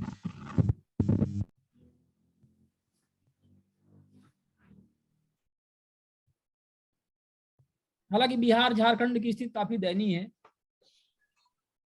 नहीं, और एक चीज है, आप शिवानंद जी से या www.satyamevjayate.info पे जाइए, वहां पे एक गाइड है अपील करने के लिए। 81J को कैसे फेस करना है इसका आर्गुमेंट दिया गया है, उसको आप इस्तेमाल कर सकते हैं अगर चाहे तो। बिल्कुल, सत्यमेव जयते .info वेब पोर्टल आप कर लीजिए और उसमें और सत्यमेव जयते लिखिए उसमें और श्री शैलेश गांधी इस तरह से आप लिखिए तो वैसे भी आप डायरेक्ट वहाँ पे पहुँच जाएंगे। इंग्लिश में आप लिखिए तो उनका वेब पोर्टल आ जाएगा। वहाँ पे 81J जिस तरह से सर बता रहे हैं कैसे डील करना है आपको, वो आर्गूमेंट्स आपको वहाँ पे सब मिल जाएंगे। ये बहुत जरूरी है, आप लोग उसको पहले समझिए कि कैसे आप उसको काउंटर करेंगे। काउंटर करना बहुत जरूरी है उस चीज को, क्योंकि वो आपको ऐसे लटकाते रहेंगे। और SIC का कोई भी ऑर्डर उसके लिए भी कोई बाध्य नहीं है। इनफैक्ट हाई कोर्ट का ऑर्डर मानने के लिए कोई बाध्य नहीं है। मतलब जब तक वो सुप्रीम कोर्ट का ऑर्डर ना हो तो हाई कोर्ट का ऑर्डर भी इंडिविजुअल स्टेट में लागू होता है। जरूरी नहीं है कि हर कोई सूचना आयुक्त उसको माने। और सूचना आयोग का ऑर्डर तो दूसरा सूचना आयोग या दूसरा सूचना आयोग तो मानने के लिए बिल्कुल ही बाध्य नहीं है, है ना। तो वो सिर्फ उनको डिनाई करने का एक वो था। दूसरा वाला देना चाहता तो वो आराम से दे देता आपको। गैलेक्सी A12 कौन है? गैलेक्सी A12, हेलो, आप लोग अपना नाम डाल दिया करिए तो थोड़ा सा आसानी रहे। गैलेक्सी A12,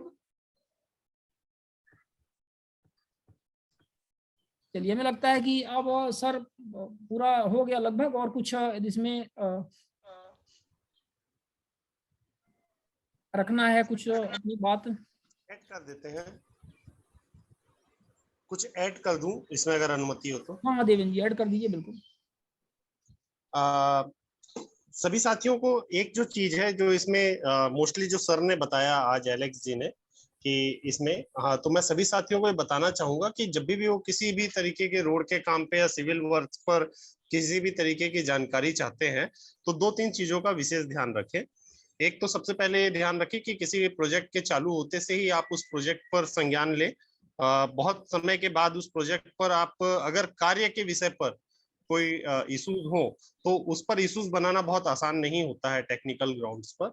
सेकंड जो है, जैसे हम सैंपल की बात को मानते हैं तो सैंपल जो है किसी सड़क को काट के या क्यूब निकालने को, हिस्से को या कोई सामान को जो लग चुका है उससे कोई पार्ट को निकालना सैंपल नहीं होता है। सैंपल वो होता है जो प्रक्रिया के दौरान या रूल्स के अकॉर्डिंग जो मटेरियल्स वहां पे अवेलेबल होते हैं साइट्स पर, उसमें से सैंपल लिया जाए, चाहे रेती हो, चाहे गिट्टी हो, चाहे सीमेंट्स हो। अब जैसे हम क्यूब और ये सब को, कोर कट को भी हम सैंपल में ले लेते हैं, उसके पीछे रीजन क्या रहता है कि फॉर इंस्पेक्शन कंडीशंस पर डिपार्टमेंट के पास राइट होता है कि वो साइट पर क्यूब बनवाती हैं या कोर कट करवाती हैं, तो उस दौरान आप मांग सकते हैं। अब आपने अगर किसी सैंपल की डिमांड की है तो सैंपल की डिमांड ये नहीं है कि अब वो फिर से साइट जाए इंजीनियर और वो आपको निकाल के आपकी रिक्वायरमेंट पे दे। उसके पीछे आपके पास रीजन और ग्राउंड्स होना चाहिए जो फिजिकल और विजुअल इंस्पेक्शन के दौरान आपने कुछ प्रूफ किया हो डिपार्टमेंट में कि भाई वहां पे कार्य घटिया हुआ है, इसलिए मेरे को ये सैंपल चाहिए।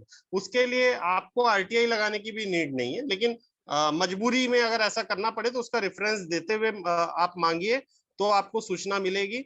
या फिर आप अपने अगर ऑन गोइंग प्रोजेक्ट पर आपने इस तरीके की कोई रिक्वायरमेंट करनी है आपको, तो आप उसमें लिखिए कि जिस समय जो साइट इंजीनियर होते हैं, फील्ड इंजीनियर होते हैं, जॉइंट जूनियर इंजीनियर होते हैं, असिस्टेंट इंजीनियर होते हैं, इनकी ड्यूटी होती है साइट्स पर विजिट करना रेगुलरली, कंटिन्यूअसली। तो आप अपने आवेदन पर हमेशा इस बात का उल्लेख करें कि जब भी आपके द्वारा उस साइट पर निरीक्षण के लिए कोई दिन तारीख या कोई प्लानिंग योजना बनाई गई हो, उस तारीख में मैं अपनी उपस्थिति के सामने चलते हुए कार्य के समक्ष क्यूब या आपके द्वारा अगर निरीक्षण के लिए कोर कटिंग करवाया जा रहा है तो कोर कटिंग प्राप्त करना चाहता हूँ। रीजन क्या है कि जो क्यूब है और कोर है ये अलग भी हो सकता है, साइट से हटकर भी हो सकता है। इस चीज की गारंटी नहीं होती है कि जो आप क्यूब टेस्ट ले रहे हैं वही क्यूब के लिए जो कंक्रीट मटेरियल बना है वो कंक्रीट वही है जो आपको दिया गया है, या फिर जो आपको कोर कट दिया गया है वो वही है या उसी जगह का है जो आपको मिला है। अब चूंकि हमारे पास जो सेक्शन 2J3 में मेंशन है taking certified samples of material, मतलब सामग्री के प्रमाणित नमूने लेना। अब सामग्री के प्रमाणित नमूने लेने की एक प्रक्रिया होती है। ऐसा नहीं कि आपको बोलेगा कि आप कंक्रीट उठा लीजिए या ये रेती उठा लीजिए या क्यूब उठा लीजिए, आपको दे दिया गया है। तो ये प्रमाणित नमूने नहीं होते हैं। प्रमाणित नमूने के लिए उनको करने की प्रक्रिया आपको पहले ही लिख देना है कि सर एक नीचे नोट डाल दीजिए अपने आवेदन में कि मुझे प्रमाणित नमूने चाहिए। प्रमाणित नमूने के देने का तरीका क्या होगा वो भी बताइए कि जो इंजीनियर है आपके समक्ष रैंडमली आपके बताए हुए हिस्से को जितनी मात्रा में आप लेना चाहते हैं, जिसका आप रेट SOR दर के अनुसार देने को तैयार है, उतना मटेरियल आपके सामने एक सील मतलब झिल्ली में या कैरी बैग में या ऐसे उसमें डालेगा जिसका कोई अन्य खोलने का रास्ता ना हो, और उसको सील करेगा। सील करके उसके ऊपर हस्ताक्षर करेगा, और वही हस्ताक्षर करने वाला व्यक्ति आपको एक लेटर लिख के देगा कि आपको इतनी मात्रा में या लगभग इतनी मात्रा में ये मटेरियल जांच के लिए या किसी भी कार्य के लिए या आरटीआई अधिनियम के तहत आपको उपलब्ध कराया गया है, और अधो हस्ताक्षरकर्ता द्वारा ये सैंपल सीलबद्ध रूप में उपलब्ध करवाया गया है। अनदर आपको जो वहां से सैंपल मिल रहा है, कोर कट का मिले, क्यूब का मिले या गिट्टी का मिले या कुछ भी मिले, आप उसको दुनिया के किसी भी लैब में ले आके टेस्ट करवा लीजिए, उसकी रिपोर्ट ले आइए। उसके जरिए से सिर्फ आप सरकार के सामने एक शंका उत्पन्न कर पाएंगे कि आपने जो सैंपल लिया था वो रिपोर्ट जो है फेल हुई है, इस कारण से काम वो हुआ है। लेकिन इससे आप ये सिद्ध नहीं कर पाएंगे कि वो जो सैंपल आपने टेस्ट के लिए वहां पे टेस्ट करवाया था वो वही था जो सरकार ने दिया है। तो सरकार ने अगर आरटीआई एक्ट में taking certified sample of material लिखा है तो ये बहुत सोच विचार के लिखा है, और इसका सही तरीके से सोच विचार कर हमें इस्तेमाल करना चाहिए। ठीक है, धन्यवाद देवेंद्र जी। बिल्कुल, ये सारी बेसिक चीजें तो हमें लगता है कि आरटीआई आवेदकों को पता होनी चाहिए जो आपने बताया है, और इनफैक्ट सर्टिफाइड ही होगा। वो ऐसे तो नहीं कि अपन अपनी मर्जी से जैसे भी ले लें या वो दे दें तो पॉलीथीन में डाले और चले आए। वो तो सर्टिफाइड और बिल्कुल सीलबैंड तरीके से ही होना चाहिए। सही आपने जानकारी दी है, और हमें लगता है कि अब समय भी लगभग हो गया है। और साहित्य पचौरी जी हैं क्या इसमें? साहित्य पचौरी जी, अपना हैंड रेज का ऑप्शन चूज करिए, अपना वीडियो ऑन करिए। आप क्या प्रश्न पूछना चाह रहे थे? आप अपना वीडियो ऑन कर सकते हैं क्या? साहित्य पचौरी, एक व्हाट्सएप में मैसेज किया है। गैलेक्सी A12 ने भी मैसेज किया है, कुछ उनका नाम नीतू है, तो वो प्लीज अपना गैलेक्सी A12, हाँ गैलेक्सी A12 अपने आप को अनम्यूट करिए। हमने इनको वो किया था अभी थोड़ी देर पहले कॉल किया था, लेकिन इनका पता ही नहीं था। गैलेक्सी A12 जी सर। हाँ जी आवाज आ रही है सर? हाँ आ रही, बताइए। हेलो। हाँ सर मेरा एक क्वेश्चन है कि कई बार आरटीआई में ये रिप्लाई किया जाता है कि पुरानी 10-15 साल पुरानी फाइल है, जैसे 2008 का मुझे कुछ निकलवाना था तो बोले कि अभी वो इतना पुराना केस हो गया तो हम इसका डिटेल नहीं दे सकते, फाइल नहीं मिल रही है, तो मुझे क्या करना चाहिए?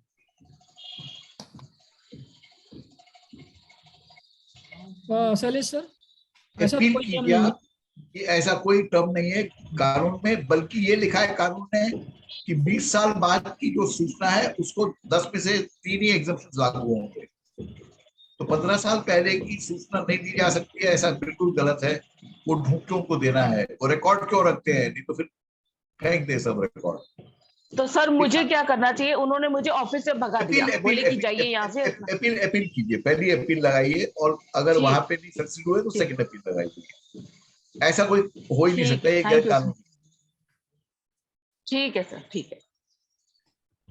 ठीक है सर, धन्यवाद। हमें लगता है कि हमारा समय भी लगभग 2 घंटे का हो गया है। अब इस कार्यक्रम को यहीं पे विराम देते हैं, और अगले संडे को अपन फिर मिलते हैं किसी नए कार्यक्रम में। अलेक्स जी, अलेक्सेंद्र मिश्रा जी, आपका नाम हमने सही, अलेक्स आपका शॉर्ट नाम है। हाँ, और हमारे NHI के कंसल्टेंट इंजीनियर थे, एक्सपर्ट थे, जो जिन्होंने अपने यहाँ पर साझा किए। बहुत बहुत धन्यवाद, आप हमारे बीच में आए। और श्री शैलेश सर हमारे बीच में आए, हम सदैव भी हमारा मार्गदर्शन करते हैं, इस कार्यक्रम के एक मेंटर भी रहे हैं। और हमारे अन्य साथी जो भी इस कार्यक्रम में रहे अभी तक, उन्होंने अपने अनुभव साझा किए और अपने प्रश्न उन्होंने रखे। जो प्रश्न पूछे तो उस तरह से अन्य लोग इसी तरह से लाभान्वित हुए। बहुत सारे लोग नहीं पूछ सकते हैं, लेकिन जब हम कुछ प्रश्न पूछते हैं तो वो कहीं ना कहीं वो प्रश्न पूछे कम्युनिटी या कुछ लोगों से होता है, जो उनके दिल में पहले से ही होता है कि हाँ हम ये प्रश्न पूछ लेते हैं, तो उससे लाभ होता है। तो एक दूसरे से हम इसी तरह से लाभान्वित होते रहें और अनुभव साझा करते रहें। ये जानकारियां जो आपके पास आती हैं, इसको अधिक से अधिक लोगों तक आप मतलब फैलाइए, इसको एक्सपेंड करिए, लोगों को बताइए, और इन अनुभवों के आधार पर उनको भी बताइए कि कैसे आप RTI लगा करके बेहतर व्यवस्था सुनिश्चित कर सकते हैं देश में, और भ्रष्टाचार को आप कम कर सकते हैं। बहुत बहुत धन्यवाद आप सभी का। अगले संडे को हम फिर मिलते हैं, तब तक के लिए नमस्कार। धन्यवाद।